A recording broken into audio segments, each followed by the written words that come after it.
Hello dear viewers, support me by subscribing to my channel and share my video if you like it, and also make sure you comment your thought. Now let's start the video. Over the next few weeks, life went back to normal for all of us. I woke up to Edward every morning, went to school and joked around with the Cullens, hung out with Edward at my house, or with the Cullens at their house, after school, ate dinner with Charlie, then went to bed where I fell asleep in Edward's arms. My weekends were usually spent with sleepovers at the Cullen house, and helping Alice, Asmi, and Rose plan the decorations for prom since Alice had taken my advice and volunteered to do it. A few days after we returned from Phoenix, I received an interesting phone call from Renee, who is now enjoying the sunshine in Florida. She had some news to share. Bella, you'll never guess what I just heard.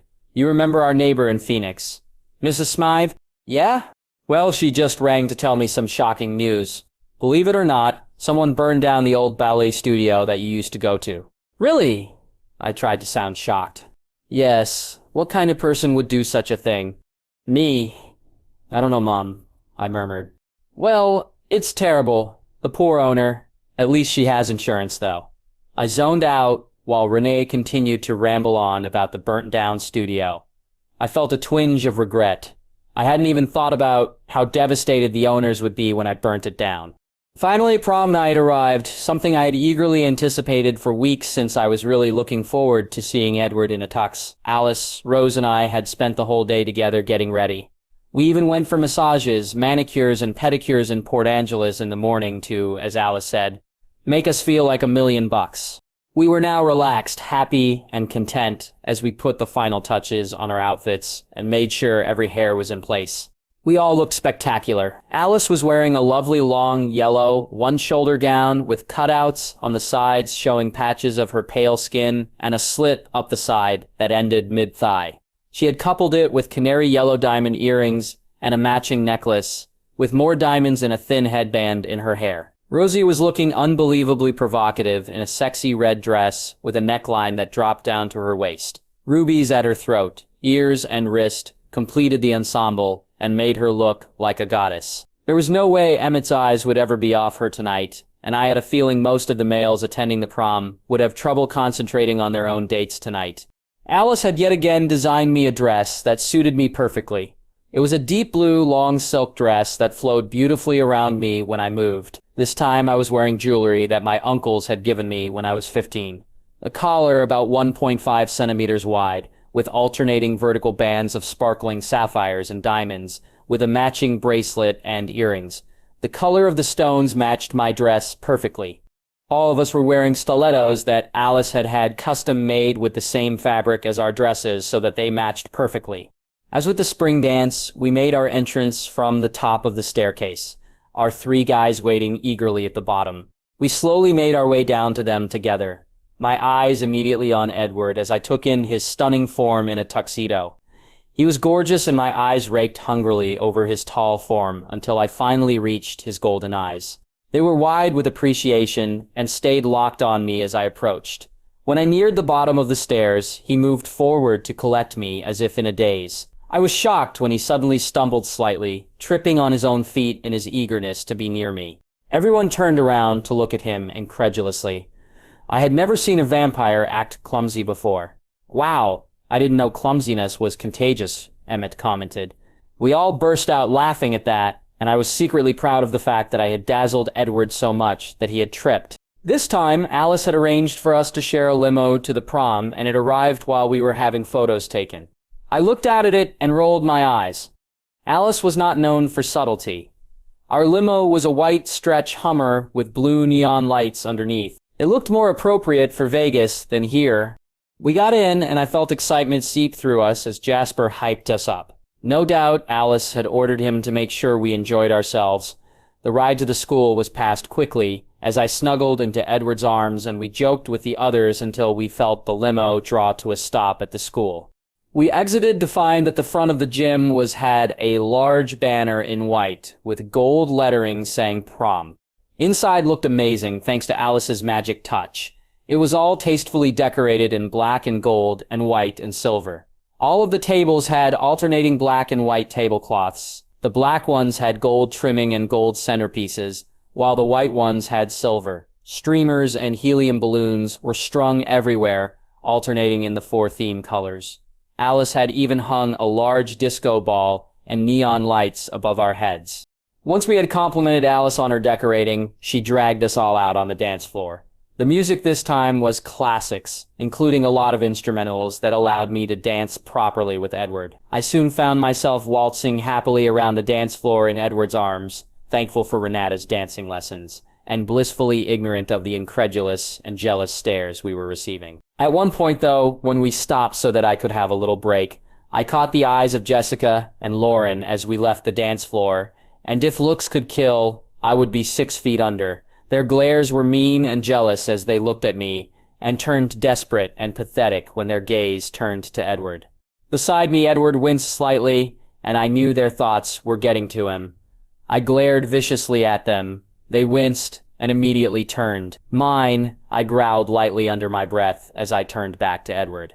His gaze was amused and very happy. "What?" I asked, curious about his sudden change in demeanor. "I loved you calling me yours," he confessed. I had to admit that I was slightly surprised by my own possessiveness, but I realized it was probably a mare thing. I grinned. "Well, that's exactly what you are, Edward Anthony Maston Cullen. So you'd better get used to it," I informed him smugly. "Never forget that you're all mine, only mine." He leaned down and kissed me. "All yours," he promised. "Forever." Emmett came up behind him then. "Whipped," he announced. Edward turned to him and cocked an eyebrow. "And you're not?" he asked. Emmett considered it for a few seconds and glanced over at Rosier, who, as predicted, was gaining attention from everyone tonight. "Never said I wasn't. Welcome to the club, man," he said, as he clapped Edward on the shoulder and stalked back over to his wife. I chuckled softly, leaning happily up against Edward. Looking around, I noticed Angela swaying contentedly in Ben Chaney's arms, and I was pleased for her. It had been obvious since the day I'd arrived that they both like each other a lot, although they had both been too shy to do anything about it. As the night got later, I realized that a lot of the students looked drunk. I began to get suspicious when I saw Alice in the corner shaking her fist as Emmett and getting angry. "Why is Alice mad at Emmett?" I asked Edward. He looked over at them and his expression turned annoyed. "Emmett spiked the punch," he informed me. I groaned. "Dad's gonna kill him if he finds out." Then again, when I really thought about it, I'd love to see Emmett locked up in a cell for the night. Then another thought occurred to me. How come Alice didn't see it? Alice did see it, and she had a spare bowl of punch and switched them when Emmett spiked it, but he just went back and spiked the second bowl too, he answered me. I rolled my eyes in disbelief. "Of course he did," I grumbled as I headed over to the refreshments table and Edward got me a glass of water. I noticed that most of the punch was already gone, and Edward discreetly emptied the rest into the other bowl of spiked punch sitting under the table. There were a few complaints from people when they realized that there was no punch left, but hopefully it would prevent them from getting too drunk. Other than that interruption, the rest of the night passed as if I was in a wonderful fairy tale with my personal Prince Charming. The night finally ended in my bed later that night as I was kissed senseless by my Prince Charming before falling into a peaceful and contented slumber, safe in Edward's arms. The day after the prom, Edward let me sleep in a little and wake up on my own. Apparently Charlie had decided not to disturb me after such a big night. When I asked what he was doing, I was informed that he was looking at the many photos that Esme had taken last night on his computer, as Esme had emailed them to him early this morning. "He thinks you look beautiful," Edward informed me softly. He can't believe his little princess has grown into such a beautiful woman. I felt myself tearing up at that. When I eventually got up, Edward left, and I made my way downstairs, filling Charlie in on my amazing night as I ate breakfast, deliberately leaving out the part about the spiked punch. He showed me the photos, and I had to admit that we all looked stunning. I left soon after, hopping in my 370Z and speeding along the familiar route to the Cullen house. I was excited. Today was the official start of the summer holidays, and hopefully in the next couple of weeks, the Cullens would be in Volterra and my secret would be revealed. Charlie and Renee already knew about my visit to Italy. I had been planning to spend some of my summer holidays there before I even moved to Forks. Of course, I hadn't actually decided to go to Volterra because I knew that it would tip Alice off. I just had to hope that Charlie wouldn't think about it in front of Edward for the next week. Instead, I made a firm decision to spend the next 10 weeks of summer holidays in Forks with the Cullens. I arrived to find a very excited Emmett already waiting, with Alice, Rosalie, Jasper, and Edward behind him. All of them were holding paintball guns, and Emmett had a second one in his hand. I agreed. Paintballing was yet another activity that I had played regularly with Felix and Dimitri, and I was a pro. I was soon armed with my own paintball gun and on Edward's back as we ran out into the middle of the woods, far enough away from humans that they wouldn't see us, and in an area with plenty of trees and scrub to take cover in. Emmett had made me promise not to shield anyone other than myself during the game to keep it fair. We were playing in couples, although technically Rosie and Emmett were at a severe disadvantage since neither of them had a special ability. Edward knew where they were from, his mind reading. I could feel them with my shield as well as protecting both of us from attack. Alice could see if anyone was coming near her, and Jasper could feel if people were close by their emotions. Each team had different colored paintballs. Emmett and Rosie had red, Edward and I had blue, and Alice and Jasper had yellow.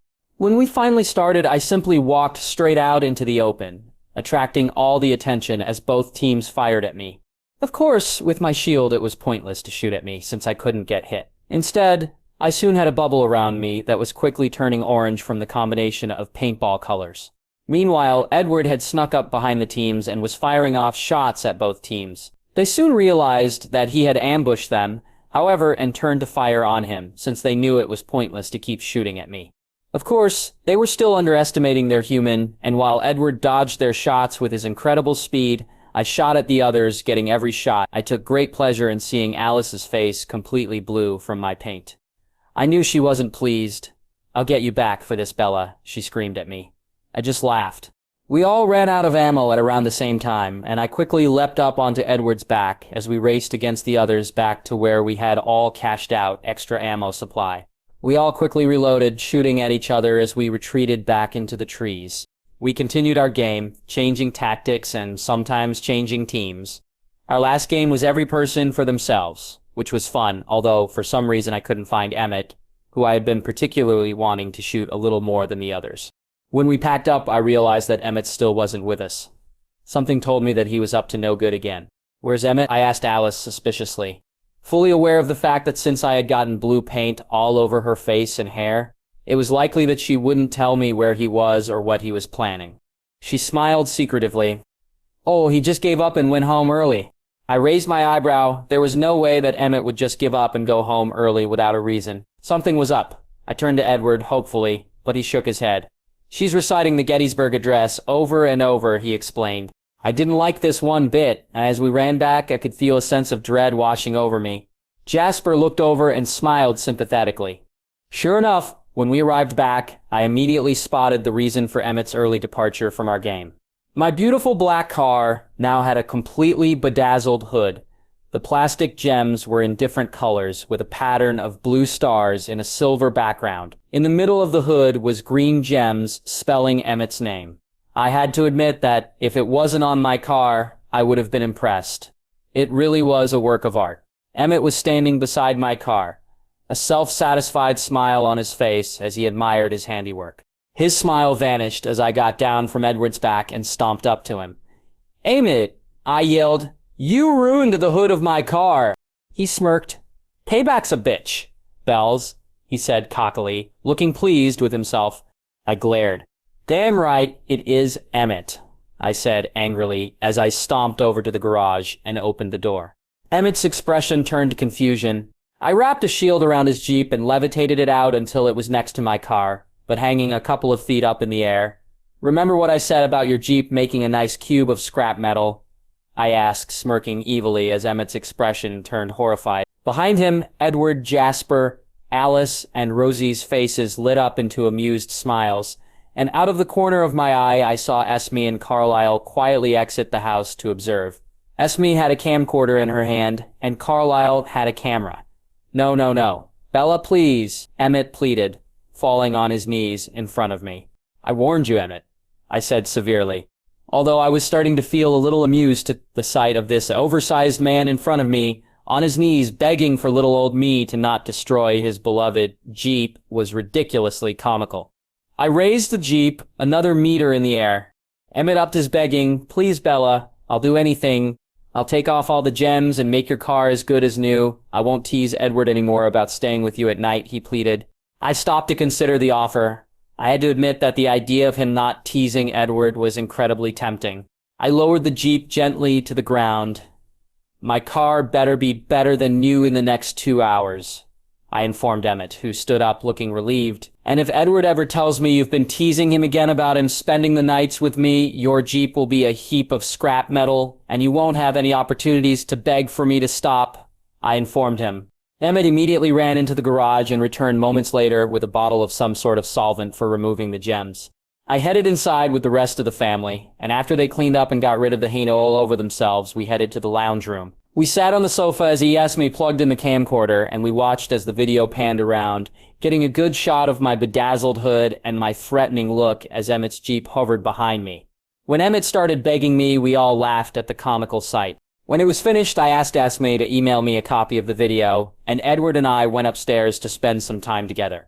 Luckily for Emmett, when I emerged from the house a few hours later to head home, I found my car in perfect condition, with not a sign that it had ever looked any different. I headed home satisfied. When I arrived, I immediately emailed Volterra with the video of me threatening Emmett, and then called them. As I had predicted, they found it hilarious and couldn't wait to meet everyone. I was feeling pretty confident that when my Volturi family met my Cullen family, they were going to get along splendidly, as long as the Cullens reacted well to my secret. When Edward woke me up the next morning, he informed me that the whole family, minus Carlisle, who had to work, were going hunting for the day. As much as I didn't want him to leave, his eyes were pitch black. I urged him to go and started my day, leisurely until I came up with a brilliant idea. I rushed out of the house, grabbing a bottle of superglue on the way. I soon reached the Cullens and walked inside the empty house. Obviously, Carlisle was still at work. I knew he had been working night shifts lately since he didn't need to sleep. I worked fast and prayed that Alice wouldn't see what I was doing and tell Emmett.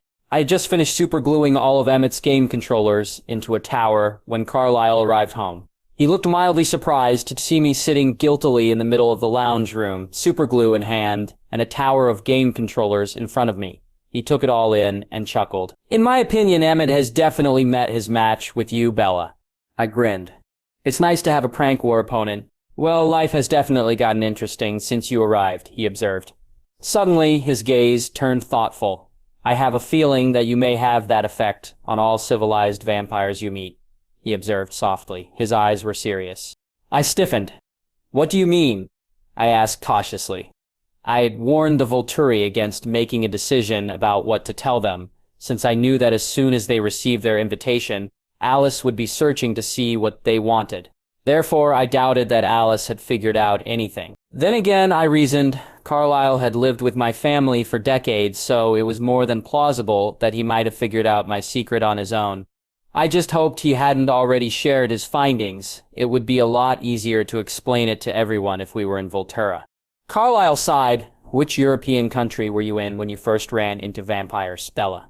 He knew, or at least strongly suspected. Italy, I answered quietly. I'm going to go out on a limb here and guess that you didn't just have a one-off run-in with those vampires, did you?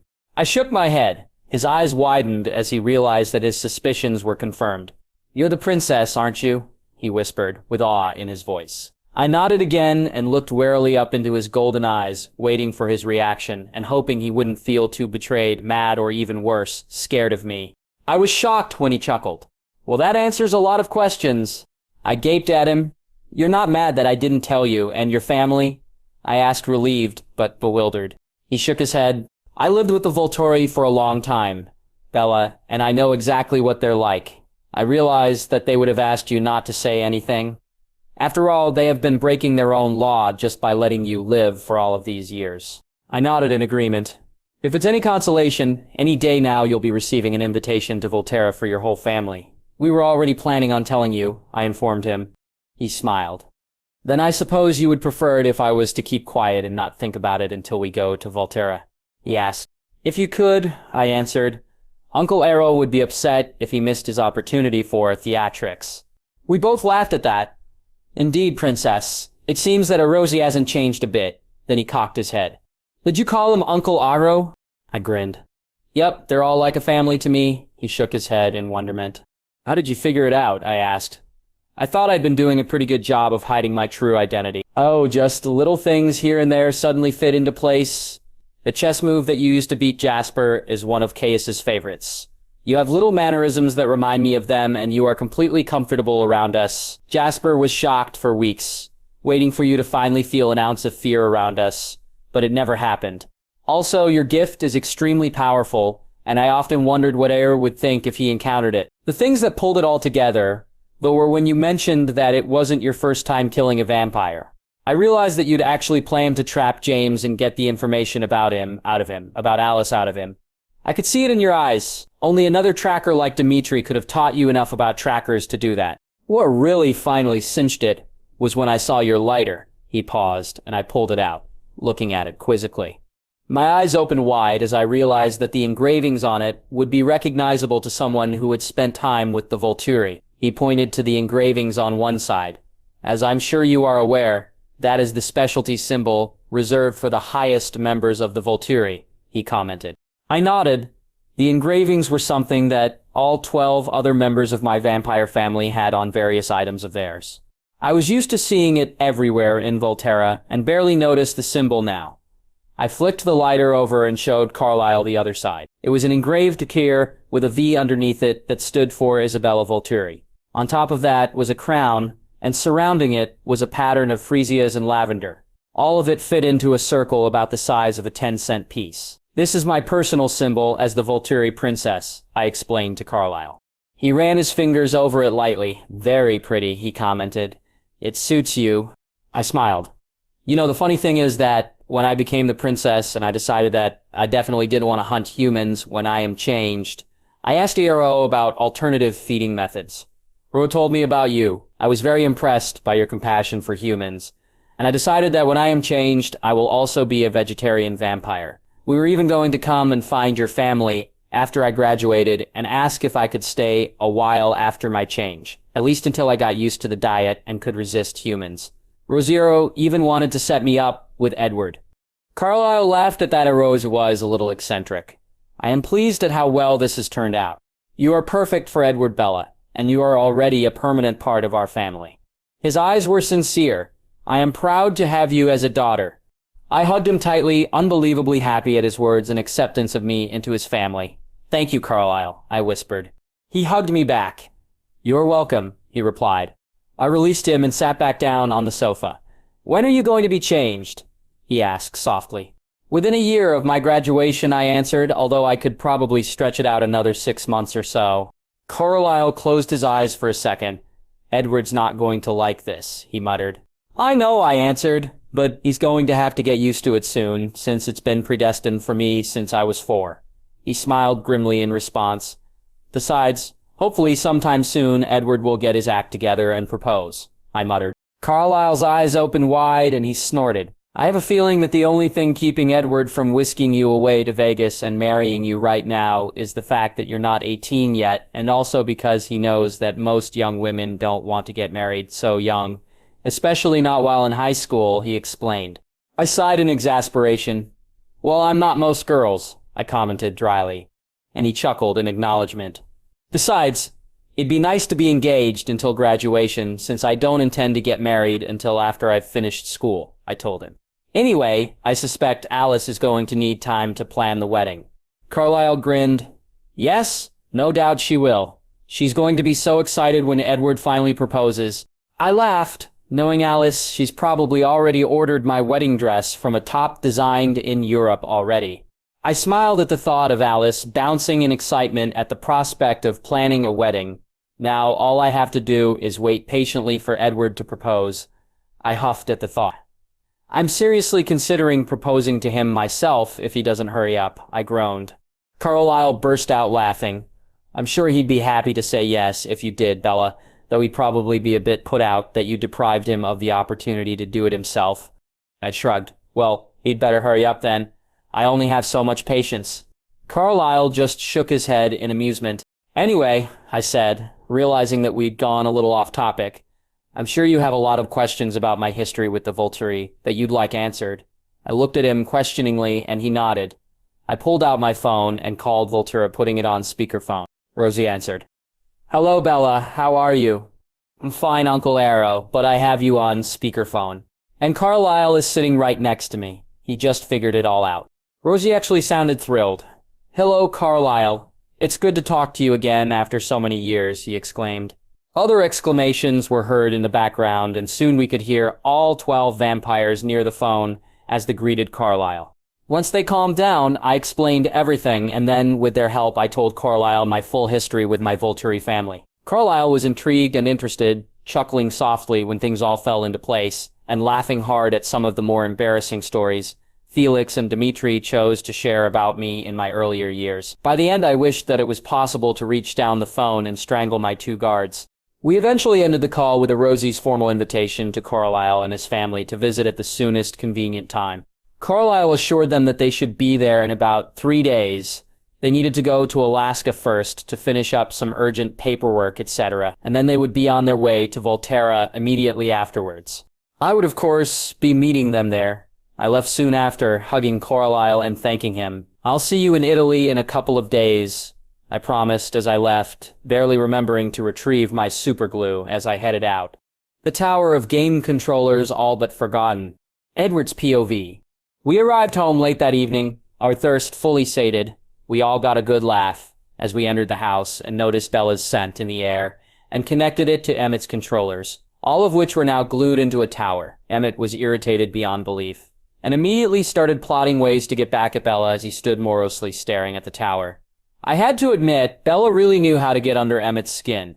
I was eager to change and go see Bella, but I was stopped short when Carlisle asked us to assemble in the dining room for a discussion. I read some of his thoughts and stiffened. The others looked between Carlisle and I curiously as we settled into chairs at the dining table. We watched Carlisle anxiously. He cleared his throat. "I received a phone call today from Volterra at this information.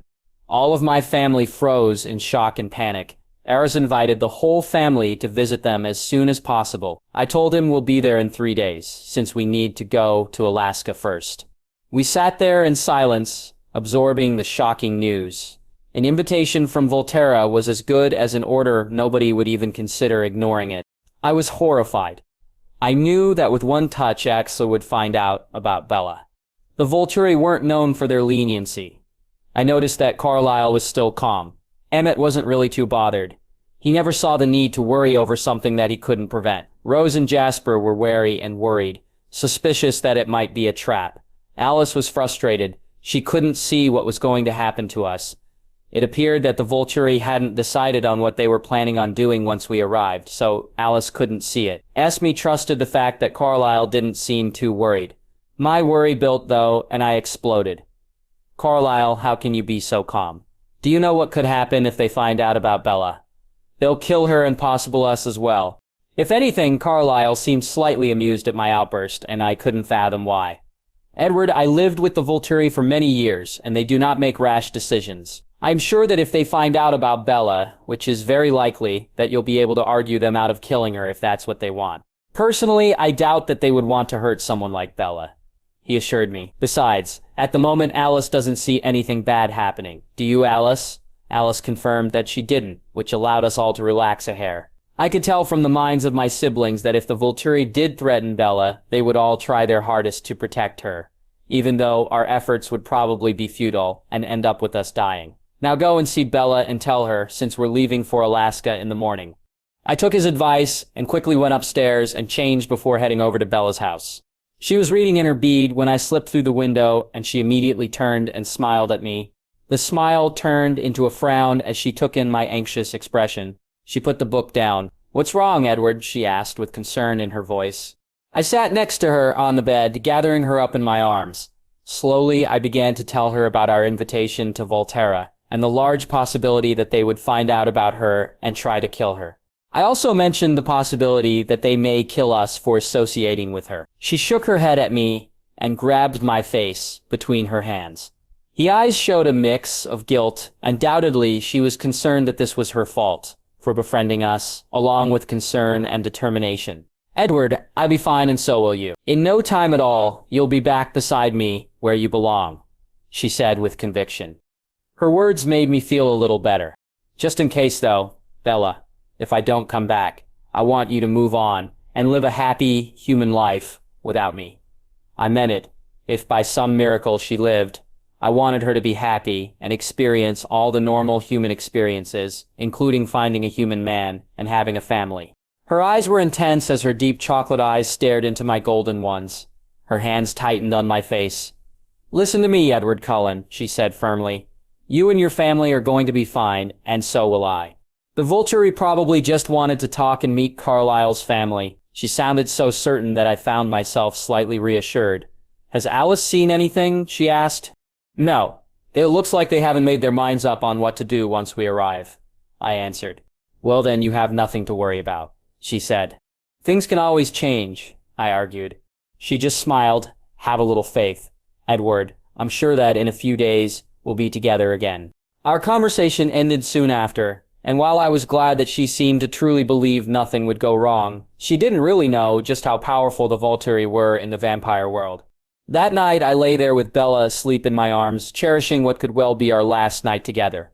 I hoped she was right, and that in a few days, my family's encounter with the Volturi would be over, and I would be reunited with my Bella. Of course, I couldn't help but run through all the other possible scenarios, most of which ended badly. Despite Carlisle's assurances, I certainly didn't rush the Volturi. One did not earn such a fearsome reputation without it being warranted. I thought it quite likely that they would find out about Bella and try to kill her. Of course, I wouldn't let that happen without a fight, and that meant that they would be forced to kill both of us. The only consolation to that scenario was that I wouldn't have to live without my angel. In all likelihood, if that occurred, my family would fight with me and be killed as well. Definitely an outcome I would like to avoid. Another possibility that I considered, which also seemed very plausible, was that once they learned of Bella's gift, they would turn her into a vampire. For me, this was both my heaven and hell. While I selfishly wanted Bella with me forever, I also didn't want to damn her to a soulless existence just so that I could keep her forever. I also didn't want to deprive her of the many human experiences that were rightfully hers. Bella had asked me to change her, but she was far too young to realize all of the things she'd be missing if I turned her now, and she certainly had no idea of the immense thirst she'd be forced to endure as a vampire, the constantly burning throat she'd acquire. Unfortunately, if the Volturi chose this option, it was unlikely that I would be unable to refuse, as secretly I wanted it as well. I just couldn't live with myself if Bella regretted becoming like me in the future. When Bella woke in the morning, I gave her a lone, passionate kiss, pouring all of my love into it. "I love you," I whispered, looking deep into her eyes. "I love you too," she whispered back. "I'll miss you so much," she said, tears forming in her eyes. I kissed them away. "I'll miss you more," I told her softly before kissing her forehead and disappearing out the window. Neither of us said goodbye because we didn't want our separation to seem final. I headed home, and in a somber mood, my family packed itself and our luggage into our cars and headed for the airport. Alice still hadn't seen any decisions about us in Volterra. I planned to change my will in Alaska. I would leave everything to Bella, just in case. Asmi and Carlisle had some paperwork to complete. Then we would be heading straight to Volterra. Bella's POV. After Edward left, I wallowed in guilt for a bit. It had been so painful to let Edward think of worst-case scenarios and not tell him who I really was. He had seemed so afraid that my family was going to want to kill me and possibly him as well. I had been so close to admitting that I was the Volturi princess. Instead, I had comforted and reassured him as best I could, taking comfort in the knowledge that I would soon be in Volterra with him. As soon as he had left, I had started regularly alternating between a decision to go to the supermarket and a decision to visit Angela to stop Alice from seeing me going to Volterra. Eventually, I got up and reminded Charlie that I would be leaving for Volterra that night. My private jet, courtesy of Santiago, would be waiting for me at the Port Angeles airport for me. He nodded, unsurprised. He was used to this after my regular visits from Volterra every year. I soon left. I had presents to get everyone while they were away, and Alice was distracted by the upcoming events. Hopefully, I might even manage to surprise her a little. I headed to the photo shop first and had a photo of the 6 of us taken before the prom, enlarged and framed for my desk. I also had a photo of Edward and I together dressed for prom, enlarged to a 70 centimeter by 50 centimeter size, and framed. The photo showed Edward in his tux standing behind me in my prom dress, with his arms wrapped around me as we stood in front of the camera. Our faces were inclined towards each other, and we had matching expressions of love and adoration on our faces as we stared deep into each other's eyes. Once the photos were done, I headed to the Cullen house to put the photo in Edward's room. I was surprised to find that, for once, they'd actually locked the place up. But that didn't deter me. I just levitated myself up to Edward's third-floor window and opened it. The irony of the situation didn't escape my notice. After the many times Edward had snuck into my bedroom via the window, it was quite funny to be reciprocating. I just wished that he was here to see it. Once I was inside, I held up the framed photo in different places along the wall with my shield until I found the perfect spot. I hung it, standing back to admire it, a smile forming on my lips as the picture evoked happy memories of the prom. I was satisfied that when Edward got home, he would love his surprise. I had gotten things for the others as well. Arriving within the next week was a brand new yellow Porsche for Alice and a gray Ducati motorbike for Jasper. I was planning on giving Rose some jewelry, a customized gaming computer system for Emmett that I had designed myself, and a priceless early painting from my private collection for Carlisle and Esme, an original Rembrandt. For Edward, I also had a second surprise. I had brought Emmett's gaming system and the painting with me. I had had it shipped over a few weeks ago in anticipation, and I quickly installed Emmett's system in the games room. I decided to let Esme hang the painting herself, since she would no doubt know the perfect place for it. So I simply levitated it over to a corner of the lounge room, still wrapped protectively from being shipping. Once that was all complete, I realized that I still had a lot of time left before I had to go home and get ready for my trip. So I decided on visiting the meadow. I missed Edward so much already, and he had only been gone for less than half a day. I was slightly consoled by the fact that I knew without a doubt that the day after tomorrow I would see him again. I just prayed that he wouldn't react badly when he realized why I was in Volterra. I drove to the end of the road, closest to the meadow, and then headed through the forest in the direction Edward had taken last time after anchoring a shield around my car. It took me a few hours before I finally broke through the trees and stepped into the meadow. It was a stark contrast to the few minutes it had taken Edward to carry me here the first time. I lay down in the center, enjoying the peacefulness of it. I stayed in the meadow for a while, feeling closer to Edward there, before I realized that I needed to start heading back. I was barely halfway back when my senses picked up on a nearby threat. I stopped and searched out with my shield and felt a vampire in my presence, only about 50 meters away. I quickly noted that I recognized the vampire. It was Laurent. I turned slowly to face him, wary yet curious. I had thought that he was in Denali learning to become a vegetarian. I watched as he slowly advanced towards me. When he got closer, I noticed that his eyes were red, not even a hint of gold in them. And they were dark with hunger. I didn't like where this was going. "Hello, Laurent," I greeted him cautiously. "What brings you here? Are you visiting the Cullens?" He continued approaching me, his face unreadable.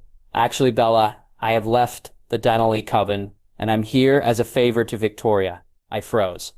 "You see, she wants to get revenge for Edward killing her mate, and she believes that the fairest way to do that is to kill you. A mate for a mate. I am here to scout out the situation for her so that she can find a way to get you to torture and kill you. Of course, we hadn't anticipated that the Cullens would be away today. That is a stroke of luck," he smiled. Seemingly pleased with the situation we were in. Clearly he thought he had the upper hand. He was in for a rude awakening. My eyes narrowed, and I glared at him. Unfortunately, Laurent, Victoria is very much mistaken if she believes that Edward killed James. Edward didn't kill James. I did. Laurent laughed in disbelief, and I began to get angry. "You obviously haven't been around vampires for very long, if you think that you'd actually stand a chance at killing one," he observed. "You would never have been able to kill James. He was absolutely lethal. In fact, I'm even surprised that the Cullen family managed to do it." I cocked an eyebrow at him. "I don't care what you believe, Laurent, but what I said is the truth. I did kill James single-handedly. But don't let that stop Victoria from coming for me.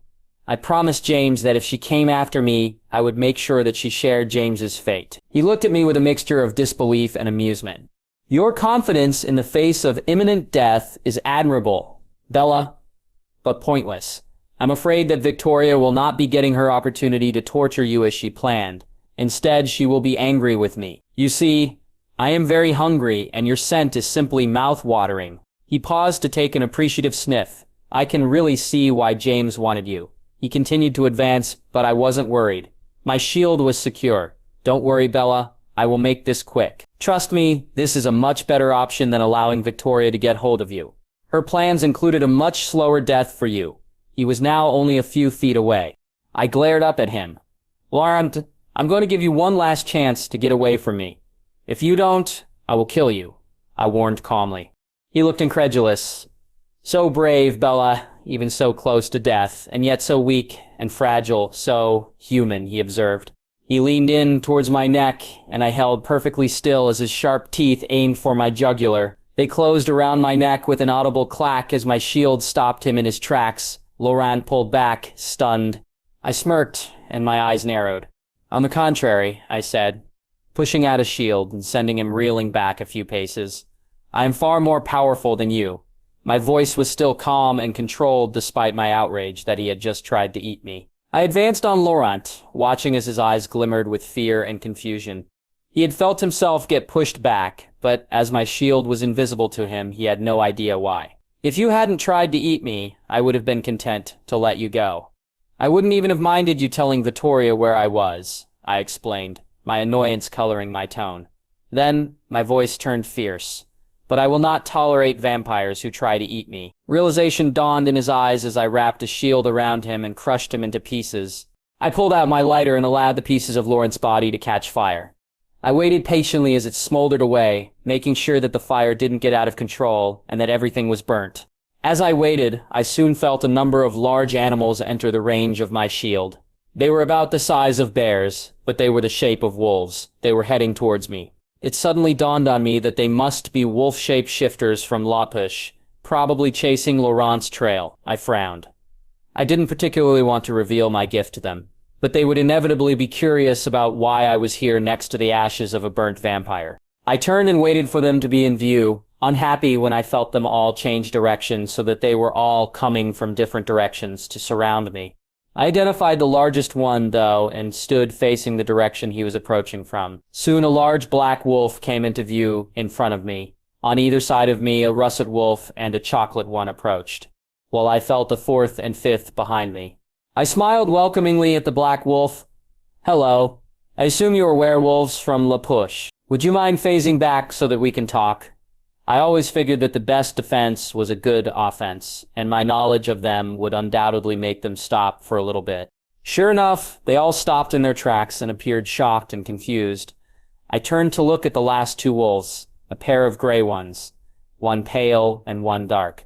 They all appeared to be communicating together, and soon the large black one and the russet one disappeared back into the forest. My eyes widened when they soon returned wearing cut-off jeans. It was Sam and Jacob. Wow, Jake, I guess that explains why you grew so much, I commented.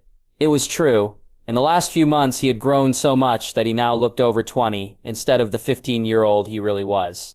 He frowned, confusion obvious in his features, but remained silent. Sam spoke up. What are you doing here, Bella? And how do you know what we are? His voice was authoritative, but too demanding for my tastes. I rolled my eyes at him. Please, Sam. You guys aren't the only shapeshifters in the world. In fact, there's a tribe in Africa that phase into lions. Their eyes widened at this. I was feeling quite pleased with being able to throw them off kilter. I've studied quite a lot about mythical creatures like vampires, werewolves, and shapeshifters. I commented loftily. And you know what the Cullens are? Jacob asked. How can you be around them when you know how dangerous they are? He demanded, ignoring the scalding look he was receiving from Sam. My stance changed. How dare Jacob insult my new family? I glared at him. Jacob, they are no more dangerous than you. Probably less since young wolves are volatile. They both seemed to wince at that, and I took note of the fact that Jacob was currently trembling slightly. They do not eat people, and they certainly aren't monsters. I will be friends with whoever I choose, I said frostily. They are the best friends I could ask for. Jake's trembling got more pronounced. You're calling those blood-sucking leeches your friends? He asked angrily. Yes, I answered defiantly, and you have no say in who I can and cannot have as a friend. Jacob Black, Edward is my mate. It's a similar process to you guys imprinting. I could see recognition light in Sam's eyes at that. He will be my partner forever, and his family would never hurt me. Apparently mentioning that Edward was my mate was the last straw. Jacob's trembling turned to shaking, and he exploded into a wolf, jumping towards me. I stood my ground and wrapped a shield around him, freezing him in the air meters from me. I was so annoyed that I wasn't even bothered that I had just revealed my shield to even more people. "Jacob!" Sam roared, outrage and fear in his voice. His eyes soon turned to me in astonishment as he realized that I was the reason Jacob was frozen in the air mid-leap. I now had my eyes angrily trained on Jake. "Don't provoke me, Jacob," I warned him. "I've already had to kill a vampire for trying to eat me this morning," I said, indicating the ask near my feet. "I don't want to have to kill a werewolf for the same reason, especially when we've grown up knowing each other. But if you can't control yourself, you will force my hand. I make it a habit to kill mythical creatures who attack me." My warning was clear, and observing the other wolves, I noted with satisfaction that they had all taken my words to heart. Jake looked calmer, so I lowered him to the ground and released him. He sat there, looking as remorseful as a wolf could. "Did you really kill the vampire we were following?" Sam asked, in astonishment. I simply nodded.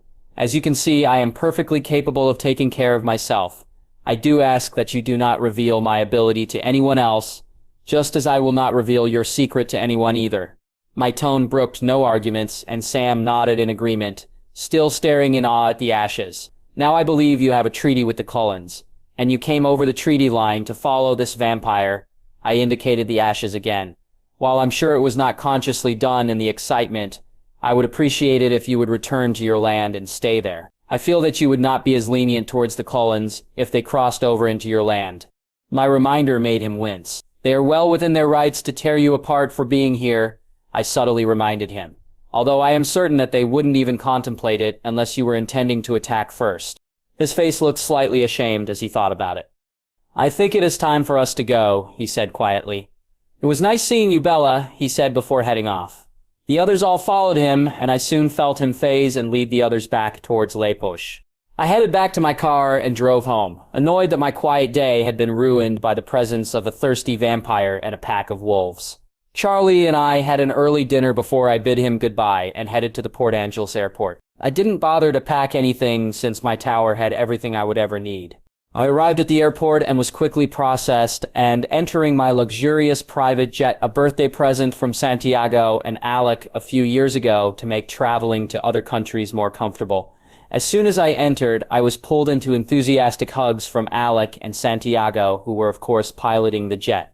I was so happy to see them I nearly cried. I had desperately missed my family.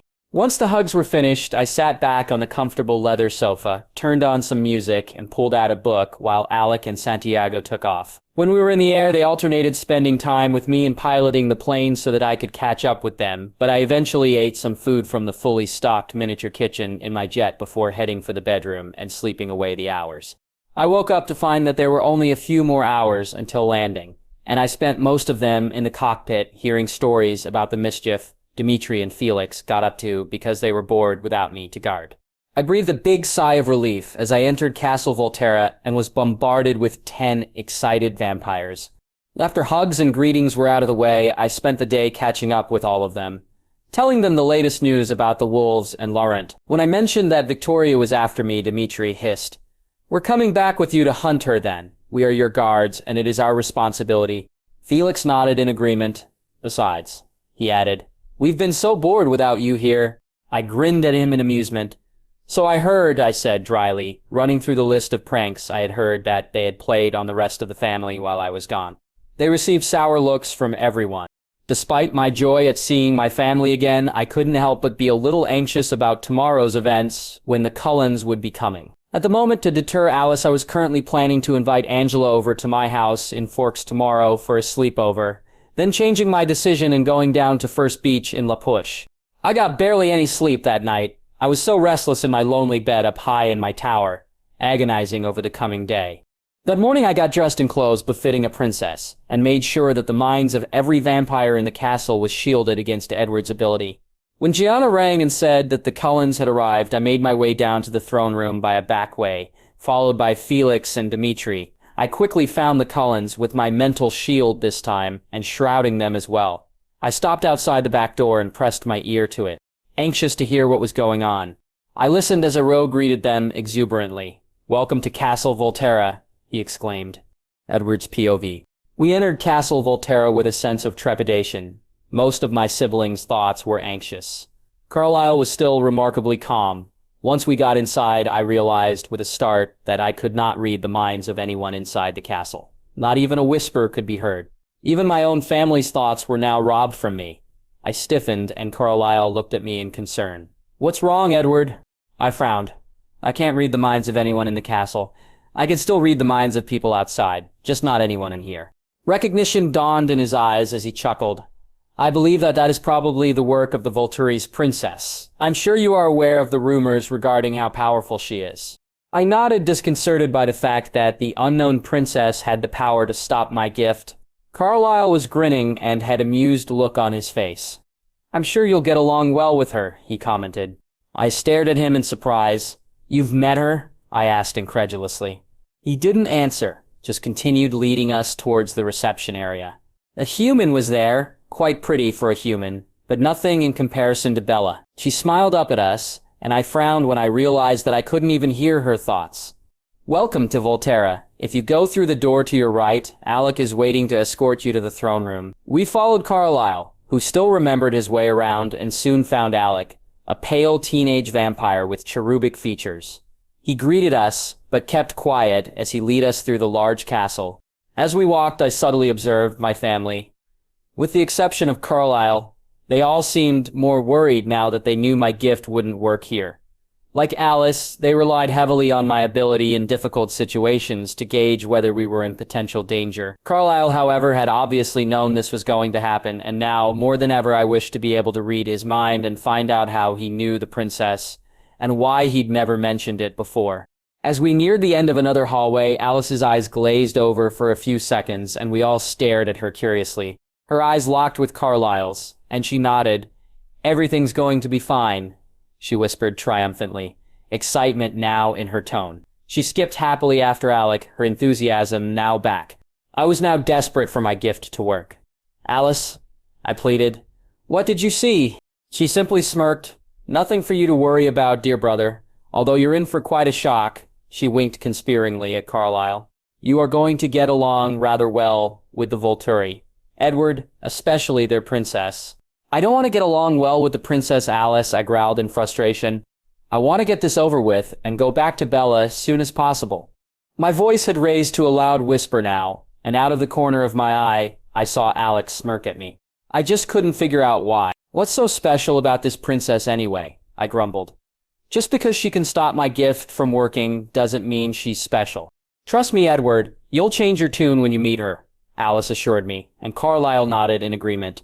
The others all looked on with a mixture of confusion and amusement. Jasper had complete trust in Alice, and now that she had assured us that we would be fine, he had relaxed, content to watch them annoy me. I had to admit that I was in an even worse mood than normal due to my separation from Bella. I missed her so much. It was all I could do to stop myself from running back to the airport and boarding the next plane back to Forks. "I wouldn't do that if I were you, Edward," Alice warned. "Trust me, you need to be here." I sighed and nodded in acceptance.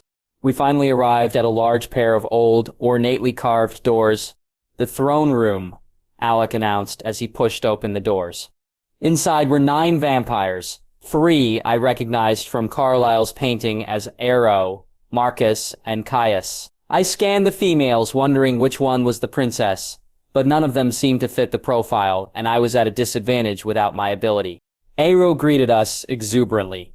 "Welcome to Castle Volterra," he exclaimed. "It's good to see you again, Carlisle, and to finally meet your family." He confidently strode up, and after shaking Carlisle's hand, turned to look at the rest of us, his gaze lingering on me for the longest time. "Brazio, it is good to see you again," Carlisle greeted him. He then proceeded to greet the other vampires, and I learnt their names: Santiago, Renata, Sulpicia, Didani, Jane, Heidi. I suddenly realized that the princess wasn't yet in the room. Alice was still bouncing beside me in anticipation as Carlisle introduced us to Aro. When he held out his hand to me, I took it apprehensively. Carlisle had told us of Aro's power, but Carlisle had already shaken Aro's hand. So there wasn't much I could do. Hoping Alice was right, I tentatively clasped his hand in mine. He was silent for a second as the thoughts and memories of my entire life flashed before him. When he finally released my hand only seconds later, he burst into raucous laughter. "Edward here thought we would want to harm his human mate, Bella, when we found out about her," he choked out. With the exception of Alice and Carlisle, who had amused expressions on their faces, the rest of my family looked on in bewilderment as the 10 Volturi vampires in the room laughed. When Ero finally composed himself, he looked at me apologetically. "Rest assured, Edward, we wouldn't dream of harming your dear Bella." I inwardly wondered if this was some sort of trick. Without my gift, I couldn't tell, but he did look sincere. I relaxed a little. "I must commend you on continually resisting the temptation of your singer.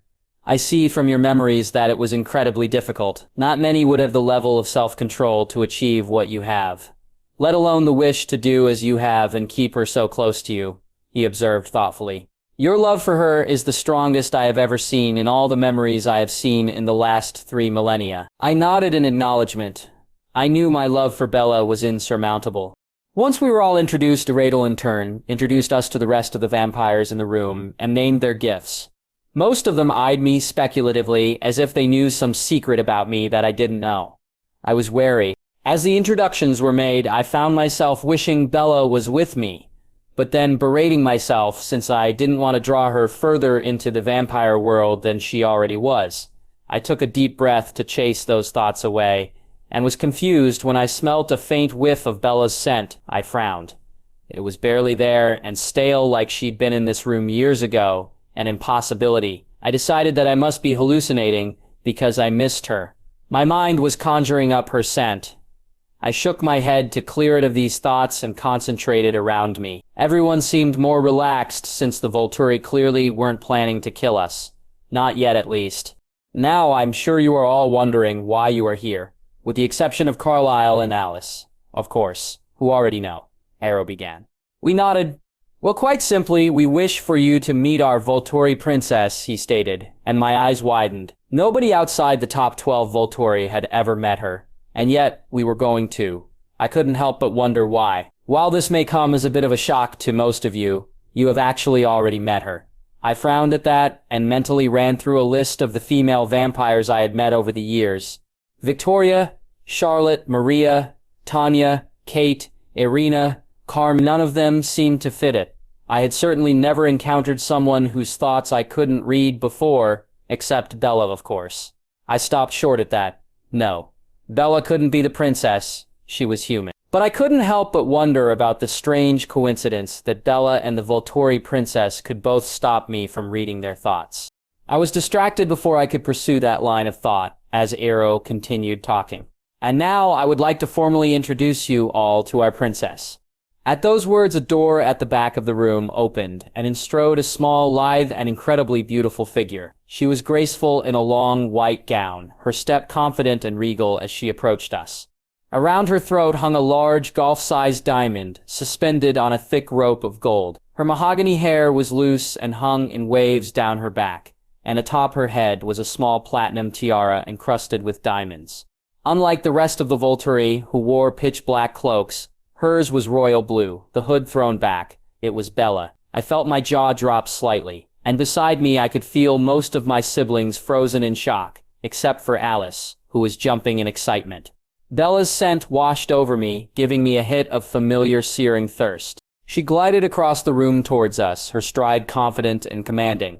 She was flanked on either side by 2 tall, strong vampires, both absolutely at ease following her. As confident as she looked, her eyes showed her anxiety. I continued staring at her in silence, shocked beyond belief. Impossible. My mind shouted at me, and yet I could not deny what was right in front of my eyes. "This is Princess Isabella Marie Swan Volturi," Ero said with a grand wave of his arm as Bella reached us. Her eyes showed her uncertainty as she looked at us, smiling tentatively. I couldn't move. I was still frozen in shock, and her tentative smile disappeared. Bella's POV. I had imagined many different reactions to this, especially in the last couple of days. As I advanced towards Edward and the rest of the Cullen family, I noted that Alice obviously knew, due to my nerves, I had stopped making decisions when I headed for the throne room. She seemed to be taking the news well. Edward, on the other hand, was staring at me in shock, unmoving. A disbelieving look was in his eye. I reached them and smiled tentatively. Emmett grinned and rushed forward, giving me a big bear hug. "Hey Bella, good to see you, little sis. Who knew you were higher up in the vampire world than we were?" "Hey." I smiled at his enthusiasm and hugged him back. Felix and Dimitri stiffened. They weren't used to vampires hugging me like that. I released Emmett and backed up a little, rolling my eyes at my guards. "Stop it, guys. He's not going to hurt me," I scolded them.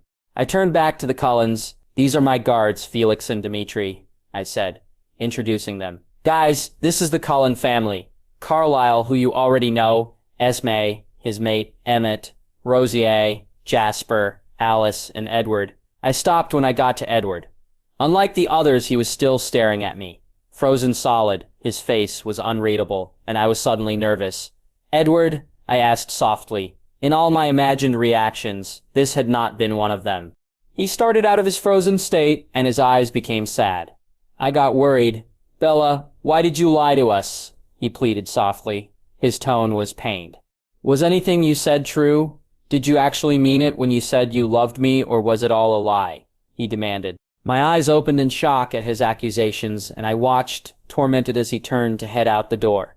My heart felt like he had ripped it out and was currently tearing it into small pieces. "Edward, wait!" I called desperately. He turned reluctantly to face me. I thrust aside my mind shield. For the first time, I let Edward into my mind. Edward's POV. I was in pain. Bella had lied to us since we first met. I had fallen in love with the princess of the Volturi. My mind was pondering reasons why she had done it. Was she sent to spy on us? As I turned reluctantly back to face her, waiting for her explanation, I was bombarded with the most beautiful internal voice I had ever heard. "Edward, please just listen to me. Let me explain it all. Then if you still want to go and never see me again, I'll understand. I will still love you forever." Even with the amount of pain in her mental voice, it was still melodic and as beautiful as Bella. Then she started concentrating, and I was bombarded with her memories. I watched in silence as she showed me how she'd met Array, Caius, and Marcus. I winced as I saw her memories of them draining her captors. I saw her meeting Felix and Dimitri and throwing them into walls. She showed me her memories. Learning to drive with Santiago, learning musical instruments with Didyme, shopping with Heidi, chess with Marcus and Caius, learning how to use her shields properly and fighting Felix and Dimitri. I finally learned the full extent of her shields, including her mental one. Then she showed me the reasons behind her deciding to move to Forks, and her surprise to find 5 vampires at the school. Her first official meeting with me, the spark she felt when she first touched me. She ran through memories of our time together, how happy and in love she felt with me, and I felt my heart piece itself back together. The feelings she had when she remembered us kissing matched my own. Incredible love and passion. Finally, she showed me the reasons why she had kept this part of her life a secret. The incredible guilt she'd felt for doing it. When she finally finished her memories, she said, "Please, Edward, I love you." Then I felt her mental block snap back, and I stared at her. "Oh, Bella," I sighed, rushing towards her and gathering her in my arms. She smiled up at me as I bent my head down and captured her lips with my own. We stayed locked in our embrace until finally Bella needed to breathe. When we finally broke away from each other, I could hear the hoots of Emmett, joined by Felix, Dimitri, and Santiago. Bella turned and shot them a playful glare. "Shut up, guys. You wouldn't want me to throw you into a wall in front of our guests," she threatened. They pouted at her. It was easy to see that they all thought of her as a part of their family. Still wrapped in my arms, she turned to face my family. "I suppose I've got a lot of explaining to do," she said sheepishly. They nodded, curiosity evident on their faces. "Well, if you'll follow me to my tower, I'll explain everything there. No need to have everyone here stop me every 5 seconds to tell you embarrassing stories." She stepped out of my embrace, taking my hand and leading us out of the throne room. Her 2 guards followed, immediately falling into step behind her. "Ah, Bella," Emmett complained as we followed her through the castle. "I want to hear the stories." Felix and Dimitri grinned. "Don't worry, we'll fill you in later." Bella scowled at them. "Then I'll be forced to tell them about all the times I've beaten you," she threatened. They shrugged. "You probably already told Edward anyway," Felix said. Bella just glared and kept walking. She suddenly paused for a second. "Oh, Edward, I'm sorry. You must be feeling a little strange not being able to hear anyone's thoughts. I'll unshield everyone's minds now," she apologized guiltily. She continued on, and I was suddenly bombarded with everyone's thoughts. Alice was excited. Esme had processed everything and was now looking forward to seeing Bella's tower. Jasper was reserved, but he could feel that the Volturi genuinely loved Bella and wasn't planning to hurt us. Rose was a little more hesitant, but she had remembered the cars Bella said she had and was looking forward to spending time with her. Carlisle, of course, already knew everything and had before we came. I was a little annoyed that I hadn't figured it out from his strange reactions in the last few days. Emmett was predictably wondering whether he could challenge Felix and Dimitri to fights. The rest of the Volturi were just happy that the big reveal had gone well and that Bella was pleased. Marcus and Caius were wondering whether they could take up one of Bella's offers and threaten me like fathers. Apparently Bella had promised they could in a phone call before her first date with me. "It's all right, love," I assured her. To be honest, it was quite nice to have peace in my mind for once. If I hadn't been so worried beforehand, I would have enjoyed it. We finally reached the end of a long corridor, and Bella pushed open a door to reveal a huge round room. It was the bottom of a tower. The entire place was beautifully decorated, and so, Bella, Emmett immediately spied her huge TV and gaming system, and ran over. "Bella, this is so cool," he enthused. Bella smiled at him. "Where'd you think I learned to be so good at games, Emmett?" she asked. "My guards and I used to play all the time," she said, nodding towards Felix and Dimitri, who were eyeing Emmett speculatively and wondering in their thoughts how good he was. Esme and Alice admired the decorating, furnishings, and paintings. Alice continued looking, a frown on her face. Finally she asked, "Bella, where's your room?" Bella grinned and pointed upwards. High above our heads was a small gap, a 3-foot ledge, and a door. There were no stairs, and it was too high for a vampire to jump to. "My room is up there," she explained. "I'm the only one that can reach it." Alice pouted, extremely annoyed. "How am I supposed to see your closet, then?" she asked. Bella's answering grin was triumphant. "You can't," she stated simply. "What?" Alice asked, her voice sounding forlorn. Bella caved. "Fine, Alice. After I'm done explaining, I'll take you up there," she promised. Alice grinned, then looked thoughtful. "How?" In answer, Bella simply levitated herself and Alice off the ground and into the air, moving them up to her door. She then brought them back down to the ground. "Like that," she said smugly. "Cool," Emmett commented, making himself comfortable on Bella's lounge. The rest of us settled as Bella started telling her story. I sat beside her, watching Felix and Dimitri's memories of Bella in the castle. As she told my family, as I played with her hair and saw her finally relaxed now that the truth was out, I realized that, like it or not, Bella was now mine forever. Her thoughts had told me as much. Whether I changed her or not, in around a year she would be a vampire. On the other hand, I was no longer as worried as before. Bella clearly knew everything there was to know about being a vampire. She knew more about them than I did. She had also had over 13 years to consider the fact that she would be a vampire, and evidently she still had no regrets. I knew we were going to be fine. Bella's POV. I explained to the Cullens everything about my history, with Felix and Dimitri interrupting periodically with funny stories. "You should have seen the little Spitfire walked right into the castle as a 4-year-old girl, completely at ease. Then Felix calls her cute, and she throws him into a wall," Dimitri laughed. Felix glared at him. "Yeah, well then, you called her an angry little kitten, and she threw you into the wall too," he retorted. Everyone laughed at that. Emmett and Jasper were especially interested in my mental shield. "Bella, that's awesome. You can shield us from Edward and we can finally have a fair fight. Or play games without him using his mind-reading cheat." Emmett loved that idea, and Jasper seemed to be considering how chess games would go when Edward couldn't read his mind. Alice laughed hard when Felix and Dimitri mentioned how Heidi had made me walk everywhere in stilettos for months until I could do it without tripping. Everyone found the fact that they'd had to continually catch me hilarious. All in all, my 2 vampire families were bonding well.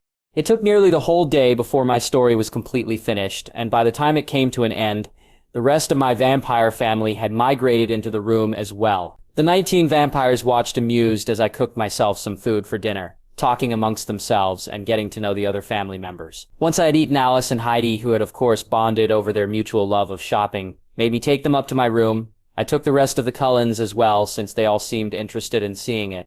Esme and Carlisle adored the view of the city from my window. Alice was incredibly jealous of my closet, which was actually over twice the size of hers.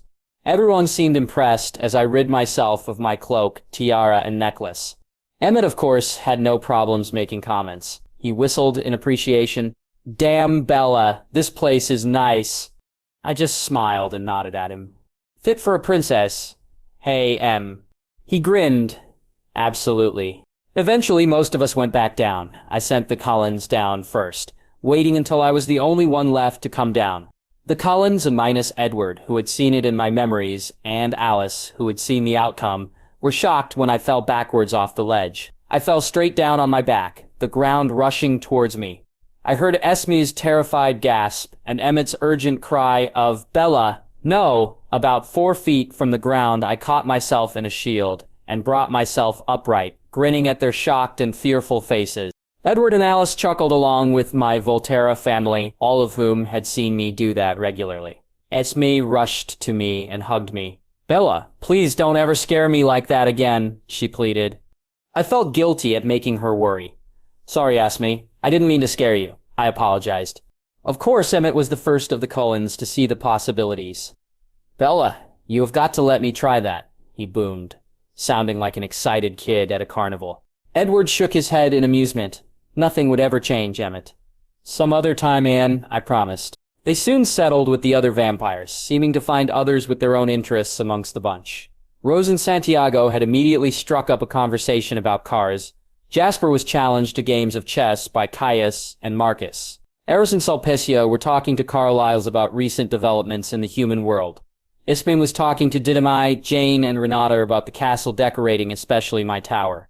While Emmett was playing video games with Felix and Dimitri. Of course, Alice was still talking to Heidi about fashion and shopping, but they were joined by Alec when they started talking about different countries and places to go. Edward and I were content to just sit together. I loved the fact that they were all bonding so well. When the time finally came for me to sleep, I got rid of everyone from my room, except Edward. I could hear Caius grumbling downstairs. "I still don't like the idea of that boy in her room at night." I rolled my eyes at Edward as I got under the covers and snuggled into him.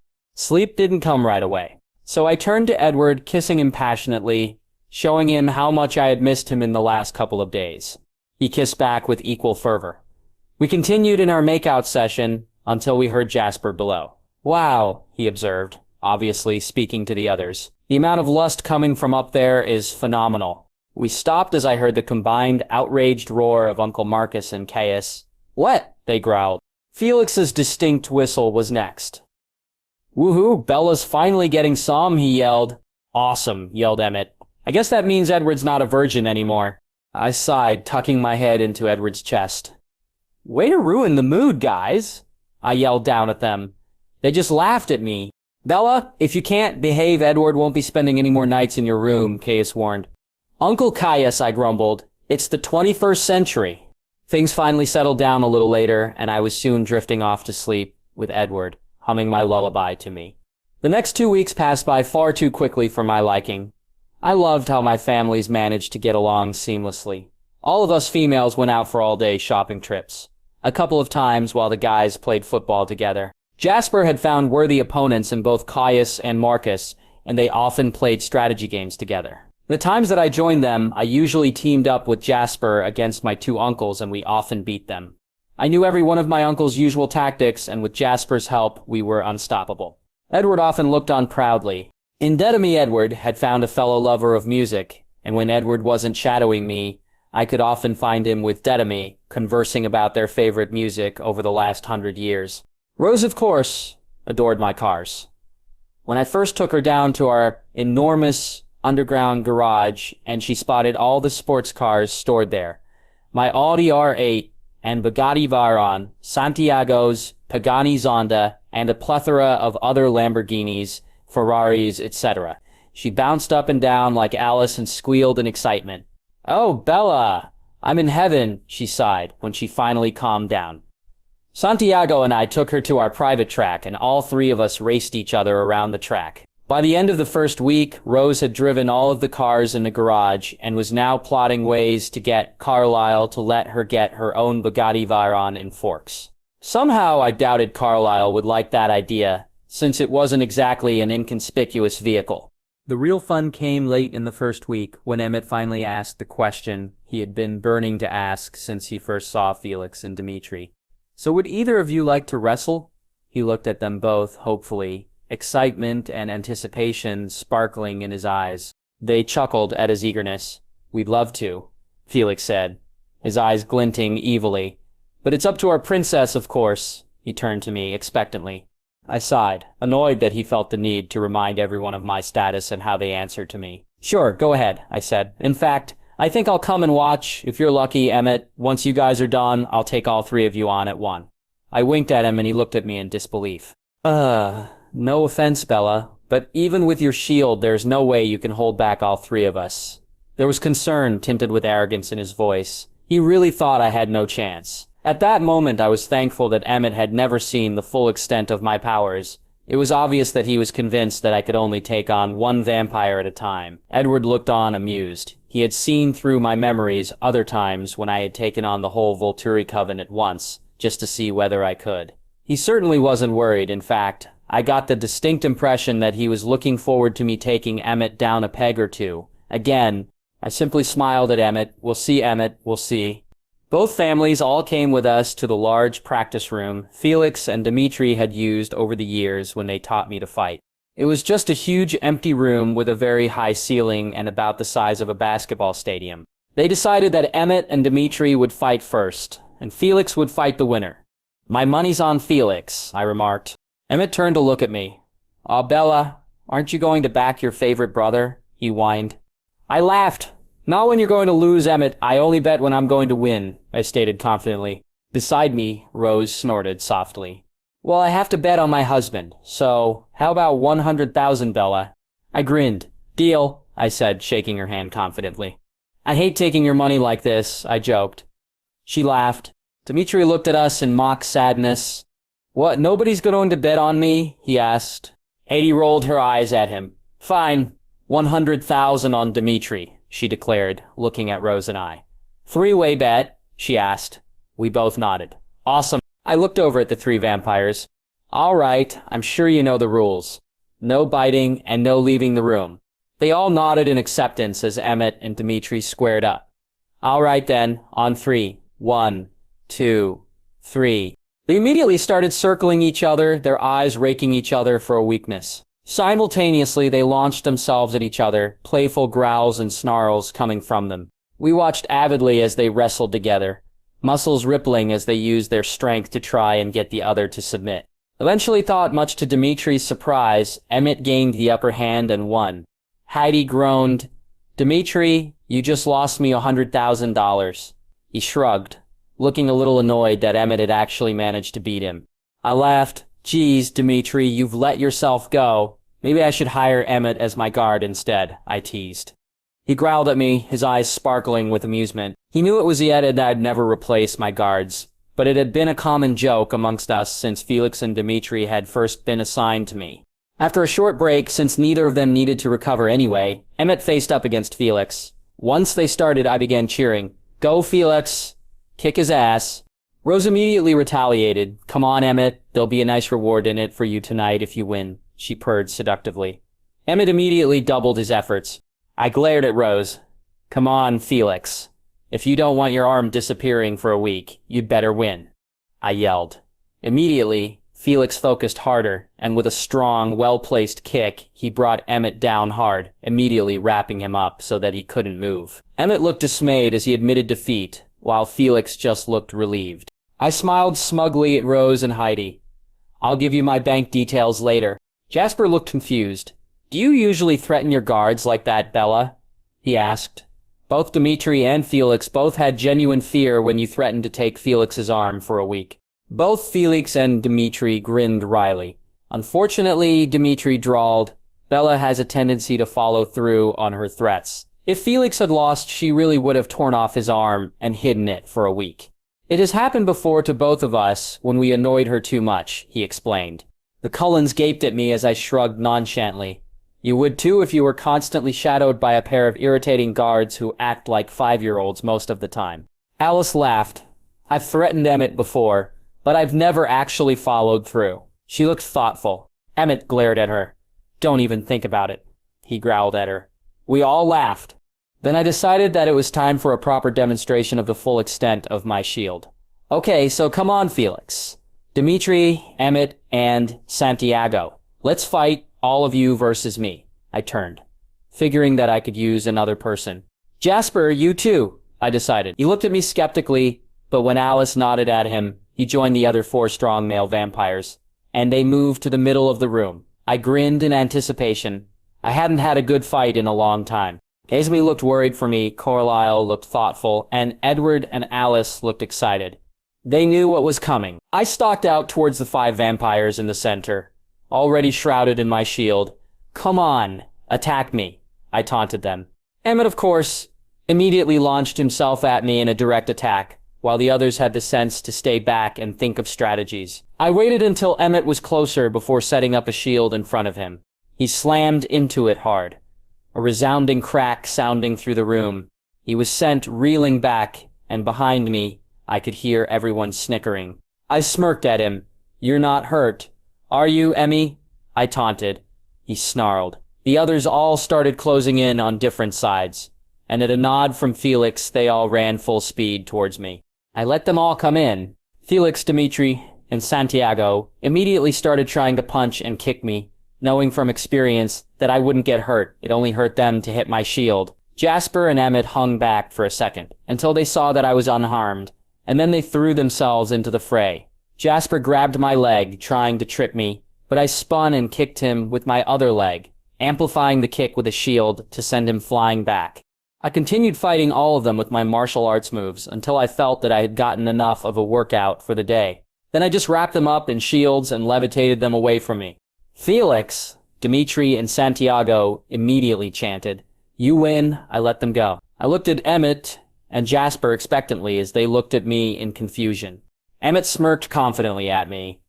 No offense, Bella, but eventually you'll get tired and have to let us down, and when you do, we'll win. So, we're not giving up, Emmett stated confidently. Jasper remained silent, but looked suspicious. Dimitri snorted. Sorry to burst your bubble, Emmett, but Bella isn't very patient. If you don't yield soon, she'll squeeze you tight until she's nearly crushing you. And if that doesn't work, she'll start taking your limbs off one by one. Emmett looked at me. Bella, you wouldn't really do that to me, would you? He pleaded. Try me, I smirked. Alice piped up then. She would. I've seen it, she confirmed. I yield, Emmett sighed. I let him go, then turned to Jasper. I didn't like the confident look in his eyes. Suddenly, I felt a strong desire to sleep. Come on, Bella, Jasper drawled persuasively. If you let me go, you can sleep. I let my anger burn away the drowsiness as I glared at him indignantly. I squeezed him tight. Nice try, Jasper, but not good enough. Yield now, or you'll lose an arm. He could feel my rage at being manipulated, and knew how serious I was. He gulped, and I heard my 2 guards snicker. They knew better than to provoke me. You win, he finally conceded. I let him down and walked happily and victoriously back to Edward. He grinned and kissed me, wrapping his strong arms around me. I melted into his embrace, reaching up to deepen the kiss. We broke apart to Felix, Dimitri, and Emmett's hooting. I just smirked at them before leaning up to capture Edward's lips again. You did wonderfully, love, he whispered in my ear.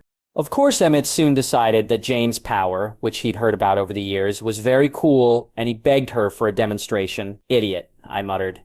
Then I sighed and untangled myself from Edward, preparing in case I needed to save Emmett from himself. Jane wasn't known for her self-control. Jane smiled viciously at Emmett, and he stared back, confident that he could handle any pain she dished out. All of a sudden, Emmett dropped to the floor, writhing in silent agony. He was still quiet, though, so I knew Jane had only given him a low dose of her power. I stayed where I was, watching as Jane increased the pain until Emmett was screaming. Then I knew he was in unimaginable pain. Jasper was now also on the ground in pain, having felt Emmett's, and Edward could hear it in their thoughts. I quickly snapped a mental shield around Emmett, and his screams immediately halted. Jane pouted at me, then shrugged as Emmett and Jasper picked themselves up off the floor. Jasper glared at Emmett. Don't ever do something that stupid ever again. Ouch, Emmett muttered. His eyes held a new respect for little Jane, as did the rest of the Cullens. You're lucky, I commented. She hadn't even gotten to the stronger thresholds yet? Yeah, Jane grumbled. I didn't even give you a proper demonstration. I would have if Bella hadn't shielded you. Emmett looked at me thankfully. I just grinned and shrugged.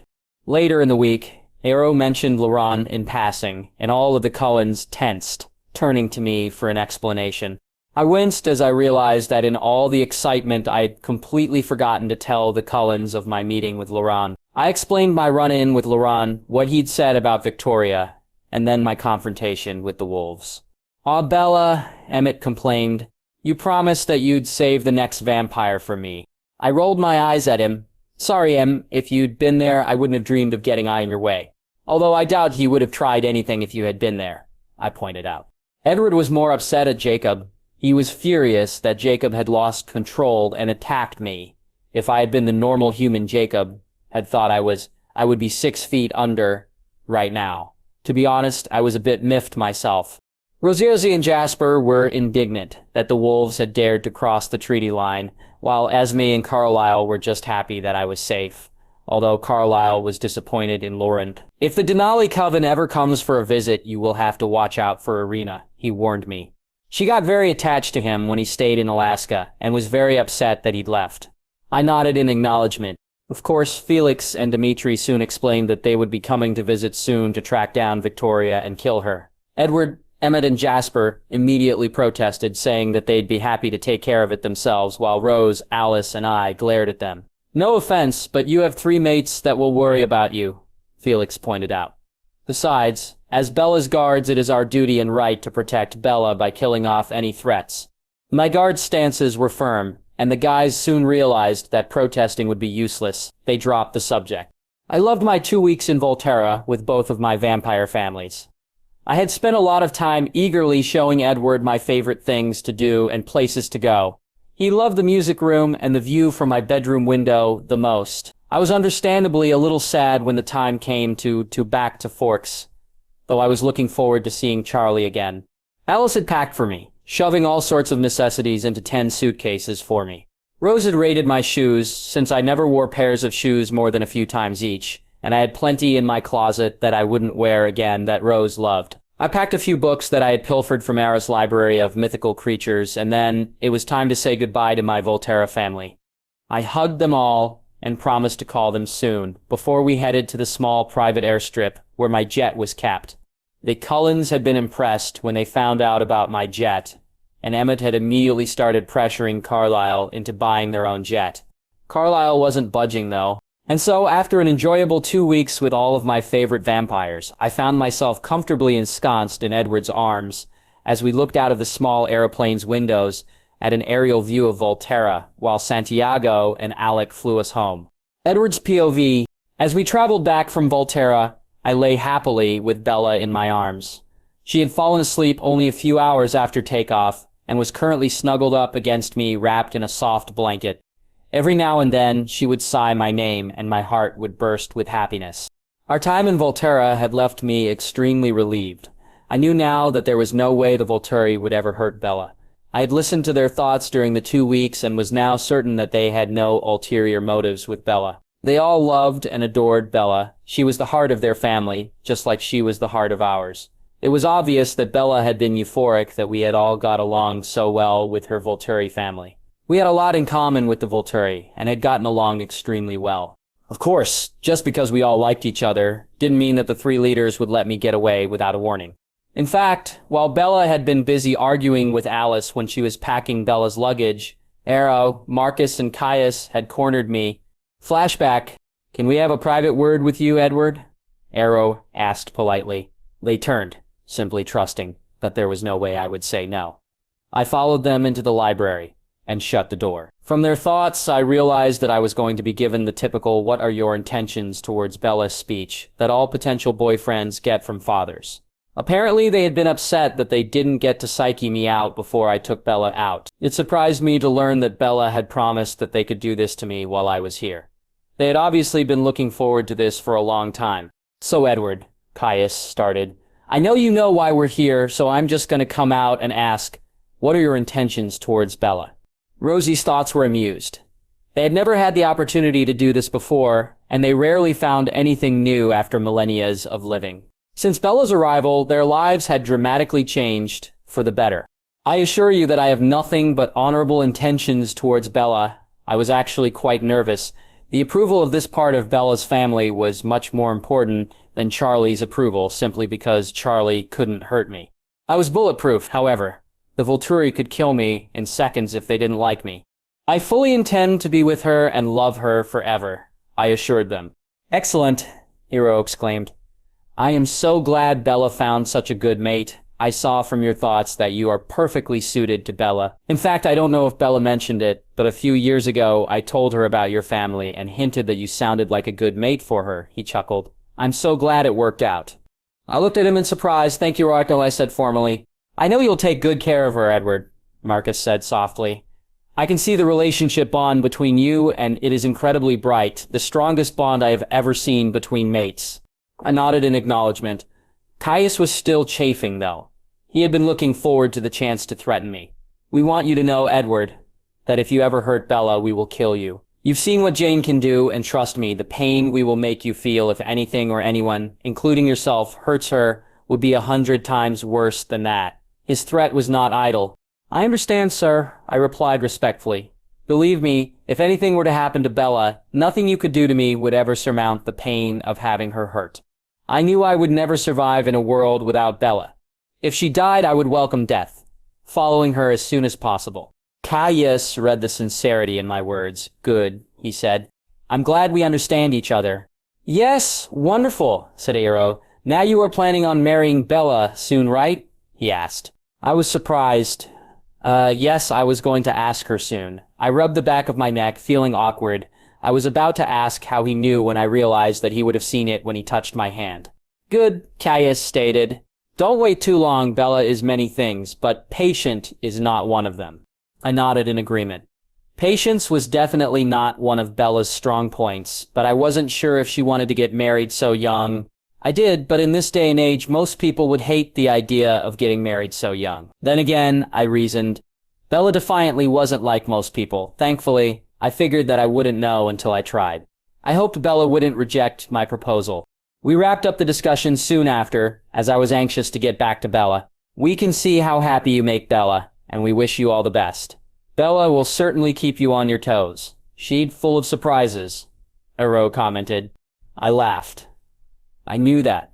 Bella was still constantly surprising me. She never did anything I expected, and since I couldn't read her mind unless she let me, I was constantly left wondering about the reasons behind most of her unpredictable actions. Rosier's last thoughts as I left the room caused me to turn around quickly. Boy, is he in for a surprise when Bella shows him the books she stole from my library, he thought, chuckling silently to himself. I looked at him curiously, but he shrugged. She will tell you when the time is right. He purposely concentrated hard on a maths problem after that, refusing to give me any clues as to the books I had seen Bella discreetly pack away in one of her suitcases. Present time.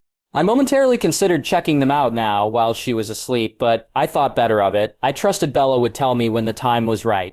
Bella woke shortly before we arrived in Port Angeles. I kissed her forehead softly. We're almost home, love, I told her. She didn't answer, just turned and snuggled further into me, pressing her warm lips up against my cold neck in a soft kiss that warmed me. When we touched down, Bella hugged Santiago and Alec goodbye, and the rest of us shook their hands. It was mid-morning as I drove back to Forks with Bella. She was still groggy, so she had given her keys to Alice and Jasper and was in the passenger seat of the Volvo with me, while everyone else was in Carlisle's Mercedes. Charlie wasn't expecting Bella home until tomorrow afternoon, which gave me a wonderful opportunity to spend more time with her. We finally reached the end of our long driveway when I was stopped by the sight of an unfamiliar car and motorbike parked beside the house. I searched out but couldn't hear the thoughts of anyone besides my family who were following us. I got out confused and went over to the car. Bella joined me. Bella's POV. I watched in amusement as Edward slowly looked over the bright yellow Porsche and silver Ducati sitting in the Collins driveway. Suddenly Alice came speeding up in my car, screeching to a stop before getting out and throwing herself at me. Thank you, thank you, thank you, she chanted, hugging me and bouncing around excitedly. I grinned. You're welcome, Alice. I hope you like the color. I love it, she squealed. I can't believe you got me a yellow Porsche and I didn't see it until we entered the driveway. I felt pretty proud of myself for managing to use the time Alice was distracted with the Volturi to get her present delivered. By this time, the rest of the Cullens had arrived and were eyeing the two new vehicles appreciatively. I grinned at them. "Jasper, the motorbike is yours." I indicated it with a nod. He smiled, and we were all suddenly hit with a wave of gratitude and happiness which left us all grinning like fools. He hugged me, and I was happy that, since my little demonstration of power, he was no longer so afraid of hurting me. "Thank you, darlin'," he drawled. "Now come on, guys, I have presents for the rest of you too," I promised, urging them inside. The guys all quickly unloaded the suitcases from the cars and took them at vampire speed up to the rooms before converging on us, females in the lounge where we were waiting impatiently. Once they were all settled, I wrapped my shield around the large wrapped painting sitting in the corner and brought it forward until it was hovering in front of Carlisle and Esme. I gently placed it on the ground. "This is for you guys," I said softly. I snuggled back into Edward's arms as I watched Carlisle and Esme unwrap the huge painting. Esme gasped with awe as she took in the picture. "Oh, Bella, it's beautiful. Thank you," she said, giving me a hug before turning back to stare at her painting. Carlisle also looked impressed and pleased. "Thank you, Bella. It's stunning," he said appreciatively. I smiled, then turned and levitated the small wrapped package sitting on the coffee table over to Rose, dropping it softly in her lap. She opened it, gasping in awe as she took in the priceless jewelry rubies set in 24 Siatic gold. A matching necklace and earring set. She looked up at me, gratitude all over her face. "Bella, thank you so much. This is unbelievably beautiful." I just grinned. I was glad everyone liked their gifts so far. It was Emmett's turn, and as I led them towards the games room, Emmett started getting excited. "Is it my turn yet?" "Bella," he exclaimed impatiently. I rolled my eyes. "Yes, Emmett, here it is," I said, opening the door to the games room so that he could see his new gaming system. He let out a whoop. "Awesome," he yelled. He ran to me and picked me up, twirling me around at an insanely fast pace. "You're the best, Bella," he said, tossing me joyously up in the air. Thankfully, I had shielded myself before Emmett picked me up, knowing his tendency to accidentally squeeze too hard with his exuberance. Unsurprisingly, he threw me too hard, and I ended up crashing through the ceiling and onto the second floor, into Carlisle's study. I managed to catch myself before I went through the ceiling of that room as well, and onto the third floor, and I levitated myself back through the hole into the ground. "Emmett, you idiot." "Not so hard next time," I scolded him. Rosier reached out and whacked the back of his head. "Fool," she muttered. Esme just sighed in acceptance. From the stories I'd heard, this wasn't the first time Emmett had destroyed things in the house. "Emmett, you know where the repair materials are kept," she reminded him mildly. Emmett kept an appropriately abashed look on his face, though his eyes were still dancing with amusement. "Yes, Mum?" he sighed. "Thanks for the awesome present, Bella," he said before turning and heading out to the garage. Carlisle did not look impressed with the recent renovations to the floor of his study. He sighed with exasperation. "Well," I said, breaking the silence, "Edward, your presents are in your room." "I wanted to show them to you alone," I hinted. The others discreetly left the room. When they were gone, I turned and leaned into him, reaching up on my tiptoes for a soft kiss. "Come on," I murmured. "Let's go." I took his hand and led him up the stairs. He cocked an eyebrow at me. "Presents?" he asked. I nodded, then paused hesitantly outside his door and prayed that he'd like it. I opened the door and stood back, letting him enter first, then following him in and shutting the door quietly behind me. Edward silently took in the large framed photo of us that hung on his wall, and then turned to me. His eyes were full of warmth, happiness, and love. "I love it," he said softly. "Thank you, love." I smiled up at him and kissed him sweetly. "You're welcome. I love you," I murmured. Then I backed up and reached for the small gift I had left on top of his bedside table. I began nervously. "This gift is probably more for me than you," I admitted, slightly embarrassed. I handed it to him. His eyes were alight with curiosity as he sat on the bed and unwrapped his second gift. I sat next to him and watched. He opened the box to find a leather cuff. Embedded in the leather was a platinum swan, and on one side, stamped into the leather, was the imprint of the Cullen crest. On the other was my personal symbol as Princess of the Volturi. He looked at me and smiled, immediately understanding. "Are you claiming me, Bella?" he asked, amusement and a bit of pride and smugness in his voice. I nodded. I know it seems a little archaic in some ways, but I want every vampire who looks at you to know that you're mine, and the Princess of Volterra does not share, I informed him. Just wait until I get a wedding ring on him as well so that humans know he's mine as well, I thought to myself. He grinned and put it on. I think it's great, love. I love how possessive you are of me, he informed me, pulling me closer and wrapping his arms around me. Now why don't you tell me why you suddenly felt the need to give us all presents? He inquired. I shrugged. You guys have done so much for me, and I really wanted to give you at least something little in return, I explained. Besides, you mentioned that you guys don't really celebrate birthdays anymore, but I know you're planning to have a party for me, so I thought I'd get you guys presents as well, since you don't want to celebrate your birthdays. He grinned at my logic. That's very generous of you, love, he said. Trust me, they all love their gifts. You're defiantly excellent at picking out gifts. I smiled, very satisfied with my gift giving. It always made me happy when people loved the gifts I gave them, and I always made a point to pick out things that I thought they would love. We stayed up in his room for a while, happy to be spending some alone time together after being around so many others in Volterra. Eventually, though, we reluctantly got up and helped each other unpack our suitcases. Alice, of course, came and helped me with mine since it was her fault that I had to bring back so much stuff. Thankfully, though, with Alice and Edward working, the contents of my suitcases were all soon packed neatly away. I made sure that the suitcase I chose to leave unpacked to take back with me when I went home tomorrow was the one with the books I had pilfered from Era. We went downstairs, and I had lunch before heading out with Rose and Alice to test drive Alice's new Porsche.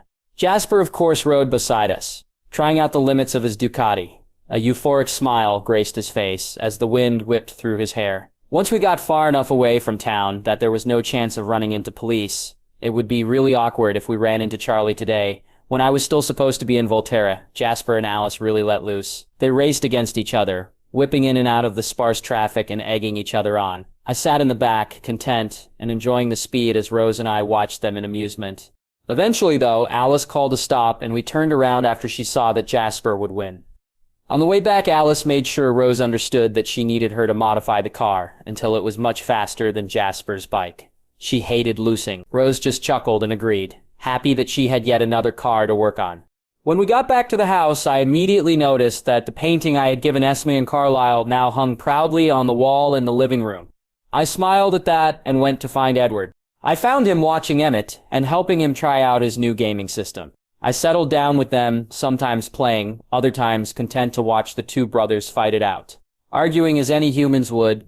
Suddenly, though, while they were playing a shootout game, Edward froze, looking distracted. Emmett took the opportunity and killed him. Yeah, I killed you, he yelled, victoriously. Edward just frowned and looked worried. We could tell that his attention was no longer on the game. What is it? I asked curiously. Alice had a vision, he said, grimly.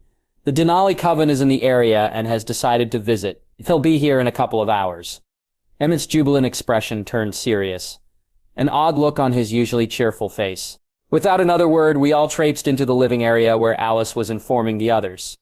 Well, Carlisle sighed. This could create some problems. Alice POV. Previously, Alice had a vision, he said grimly. The Denali coven is in the area and has decided to visit. They'll be here in a couple of hours. Emmett's jubilant expression turned serious, an odd look on his usually cheerful face. Without another word, we all traipsed into the living area where Alice was informing the others. Well, Carlisle sighed. This could create some problems. I looked at them, confused. Why would it be a problem? Aren't they your friends? I asked. Emmett snickered and Edward aimed a soft growl at him. We are Bella, Emmett explained, a mischievous grin on his face. But Tanya's been trying to seduce Edward for decades. He's always rejected her, of course, but she still hasn't stopped trying. I let out an involuntary snarl, which caused everyone to laugh at me. I shrugged. Well, he's mine, and if she tries anything, I'll just have to show her who's boss. I stated calmly. There was no way I was going to let another vampire try to steal my Edward. Emmett was now sporting a full-blown grin. This is going to be awesome. I can't wait to see what happens when Tanya gets all bitchy and you take her down. I rolled my eyes. I'm not going to take her down for being bitchy, Emmett. His face dropped. But I will hurt her if she tries anything with Edward, I assured him. Yes, Emmett whooped. Bitch fight. We all rolled our eyes. Carlisle cleared his throat, and we all quietened down and paid attention to him. Tanya sighed. I'm sure I mentioned to you while we were in Volterra, Bella, that Irina was quite attached to Laurent. Realization dawned on me as I nodded. I had killed Laurent. If anyone had killed Edward, what revenge? Irina was not going to like me one bit. Beside me, Edward tensed. I won't let her hurt you, Bella. I scoffed. Please, Edward. She can't hurt me. Edward sighed. I know, but I can't help my protective instincts, love. You know that. I smiled softly at him. I know. Anyway, Uncle Arrow likes and trusts Sierra's Lizer, and by extension his family, so it's okay for me to tell them who I am. Although the likelihood of them actually believing I'm the Volturi princess, at first, isn't high, I said wryly. Carlisle frowned. You will have to stress that they can't tell anyone, though. I nodded. Yes, but from what I understand, they would be unlikely to tell anyone anyway. It's not like they run into vampires a lot. No, they don't, Carlisle confirmed, and even if they did, the likelihood of them mentioning the Volturi in casual conversation isn't very high. Good. Well, at the moment they haven't made any decisions other than to drop in for a short visit, Alice announced. They are planning to ask us whether Laurent has passed by here. Verena's worried and she's dragged everyone along with her to find him. I winced. Well, she'll find him all right, I muttered, wondering how I would feel if I were in her place. I was very thankful that the vampire I had fallen for was Edward, who would never leave me to help another vampire hunt down a human girl. We all settled and watched the TV in subdued silence as we waited for them to arrive. After about half an hour, Alice's eyes glazed over for a second. We all waited impatiently for news, Jasper flooding the room with calmness in an effort to restrain our anxiousness. They'll be here in 5 minutes, Alice announced as she broke out of her haze. Those 5 minutes passed slowly. I cast out my shield, automatically shielding everyone in the family, both mentally and physically. This time, though, I stretched my personal mental shield around everyone so that Edward would still be able to hear his family's thoughts, as well as my own. I didn't know what talents the 3 succubi sisters had, if any, but I figured it was best to keep my family safe. Of course, Edward loved the fact that I was letting him into my mind. He grinned at me. I rolled my eyes. Don't get used to this, Edward. I like my privacy, I thought to him. He sighed, but nodded resignedly. I stretched a separate shield out, feeling the end of my range. I soon felt the 5 vampires enter it, heading a medium run towards the house. Through my mind, Edward could monitor them with me. Wow, he muttered. Now I can really see what you meant about being able to feel people with your shield. The other Cullens looked intrigued. Bella can feel them getting closer. She knows exactly where they are using her gift, he informed them. It seemed that they had finally gotten used to the idea that my shields could do almost anything. Jasper winked. That's our princess, he drawled. The others chuckled lightly, but there was a nervous edge to it. Finally, Alice got up and waltzed to the door, opening it just as the vampires reached the top step of the porch. Hi, guys. It's good to see you again. Although we weren't expecting a visit so soon. No, we certainly hadn't. Alice stepped back and allowed them inside. Hi, Alice. Irina dragged us out here, since Laurent seems to have gone missing. And while we were in the neighborhood, we thought we'd stop by. How's Edward? Has he gotten over his little human pet yet? I snarled in my thoughts at that, and Edward hugged me closer to him. The voice was female with a seductive quality. As she finished speaking, she stepped into view. She was a strawberry blonde vampire. Quite pretty, but nowhere near rosy in the looks department. Edward chuckled softly at my assessment. The other 4 vampires came in after her. Her 2 sisters were also pretty, but they also had nothing on Rosie or Alice, and Esme for that matter. Behind them was an older couple, a Spanish-looking woman who I took to be Carmen, and a male Edeliezer. We all stood to greet them.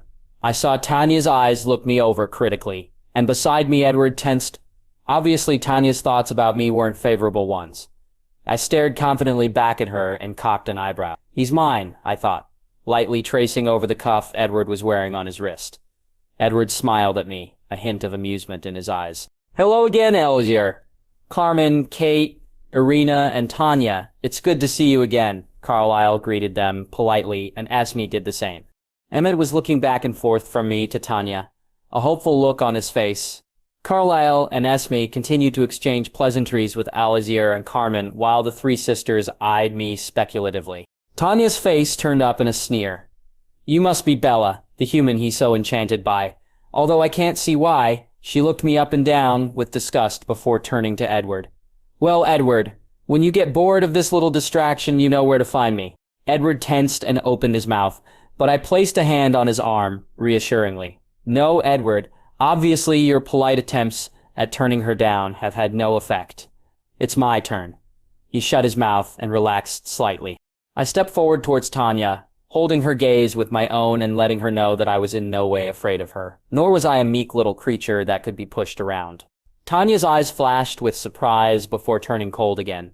I didn't need to be Jasper to feel jealousy and hostility rolling off her. Tanya, it's nice to finally meet you. I've heard so much about you, I said in a sickly sweet tone. Then my voice turned cold. I think it's about time that you got a few things straight in your head, Sakybied. Edward is mine. We are mates. Our souls are irrevocably intertwined, and we love each other. Neither of us will leave the other, especially not for the likes of you. Out of the corner of my eye, I could see a big grin spreading across Emmett's face as my words got more venomous. Incredulity was on the faces of the Denali coven, although Tanya's also held anger. She glared at me, but I just glared back. Remember your place, human, she sneered at me. I could kill you with a flick of my wrist.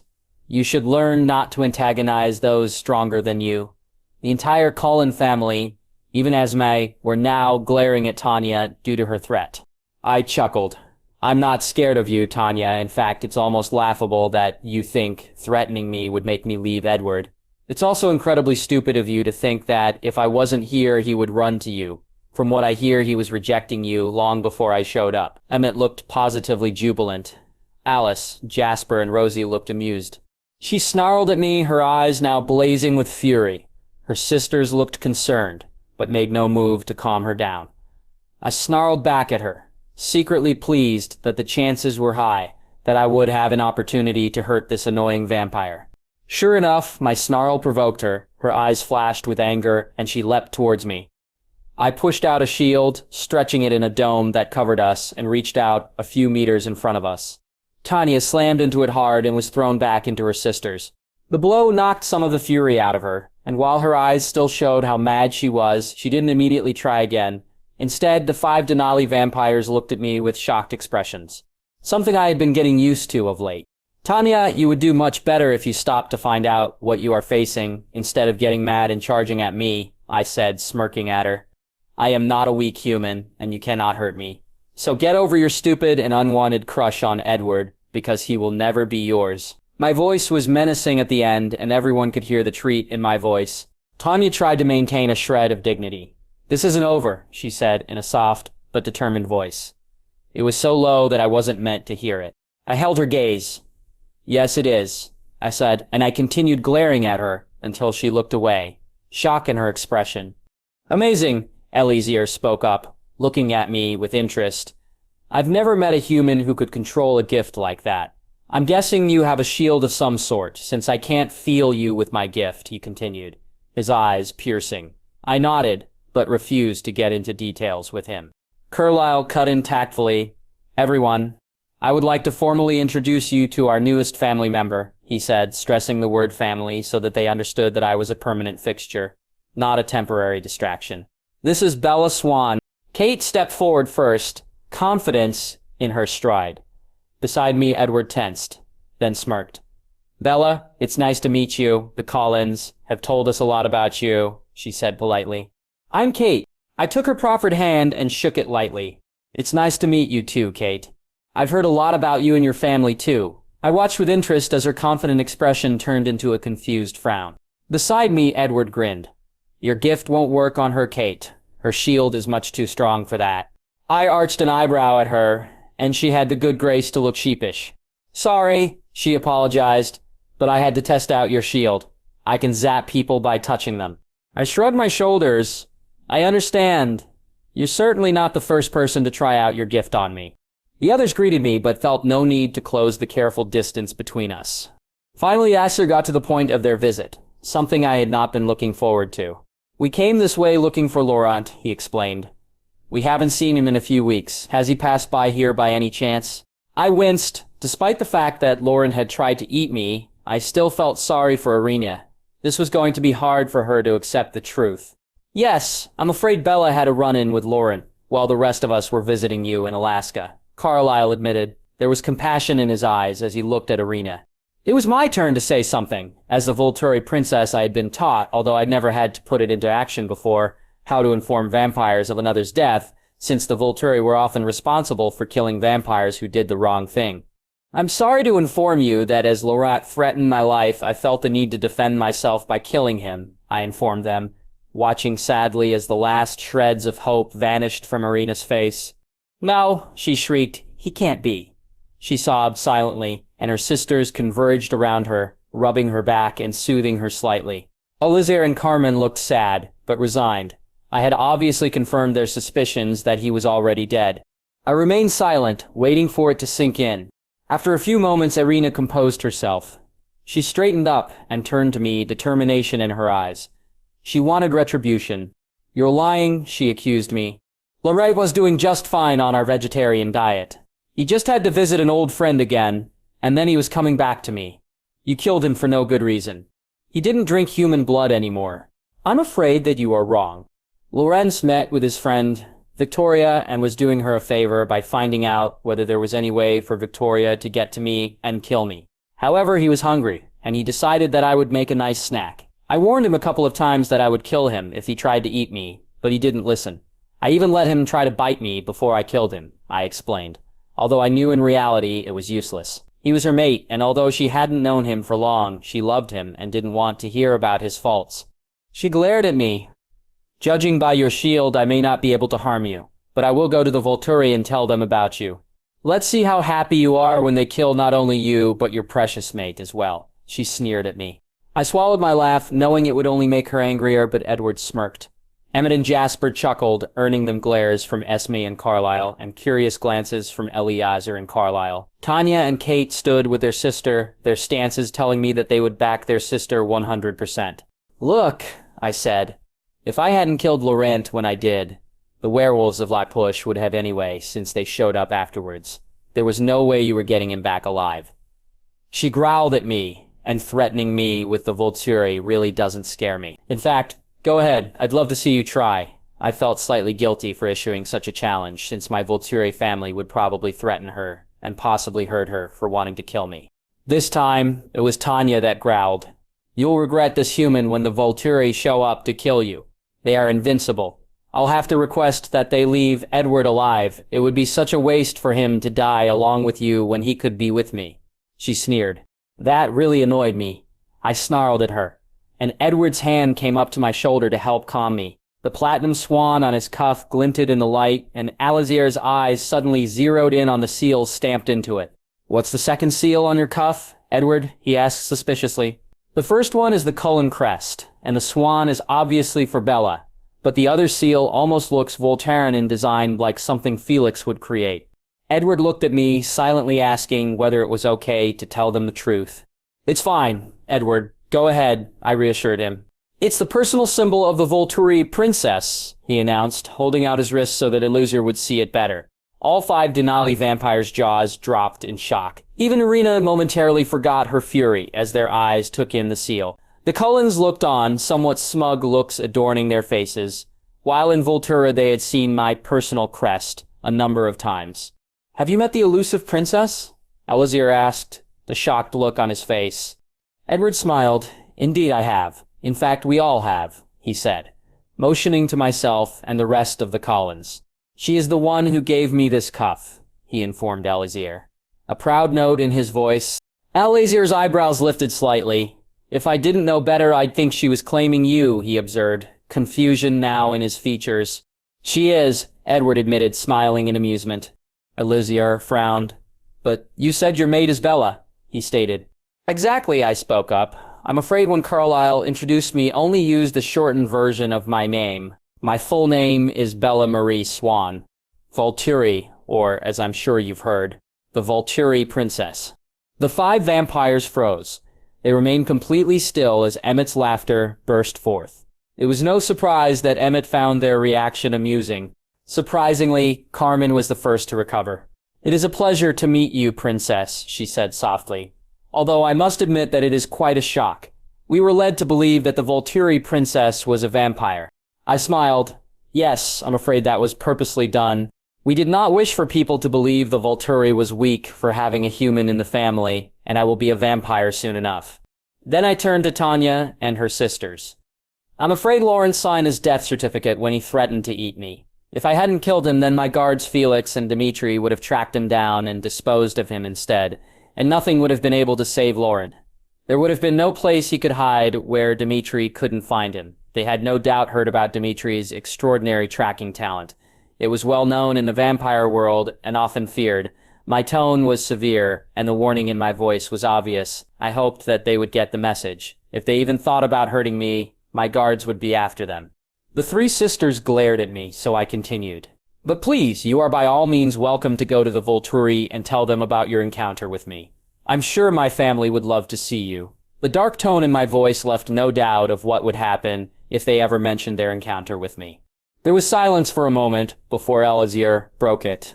Well, it was lovely seeing you all again and meeting you, Bella, but I'm afraid we can't stay longer. I believe it would be best if we went back to Alaska. Thank you for informing us of Laurent's demise. With that said, he ushered everyone out the door. Once they were outside of mine and Edward's range, I retracted my shields and sighed, melting into Edward's comforting embrace. While I was annoyed at Irina for threatening me, I was also incredibly sorry for her loss. Emmett, of course, knew exactly how to brighten the mood. Damn, Bella, he stated. It's times like these. I wish I could eat a large bowl of popcorn without having to throw it up there. Having you around is the best entertainment ever. I wish I'd had the video camera recording when she lunged for you and bounced back into her sisters. His laughter was contagious, and we were soon all laughing as we relived that scene.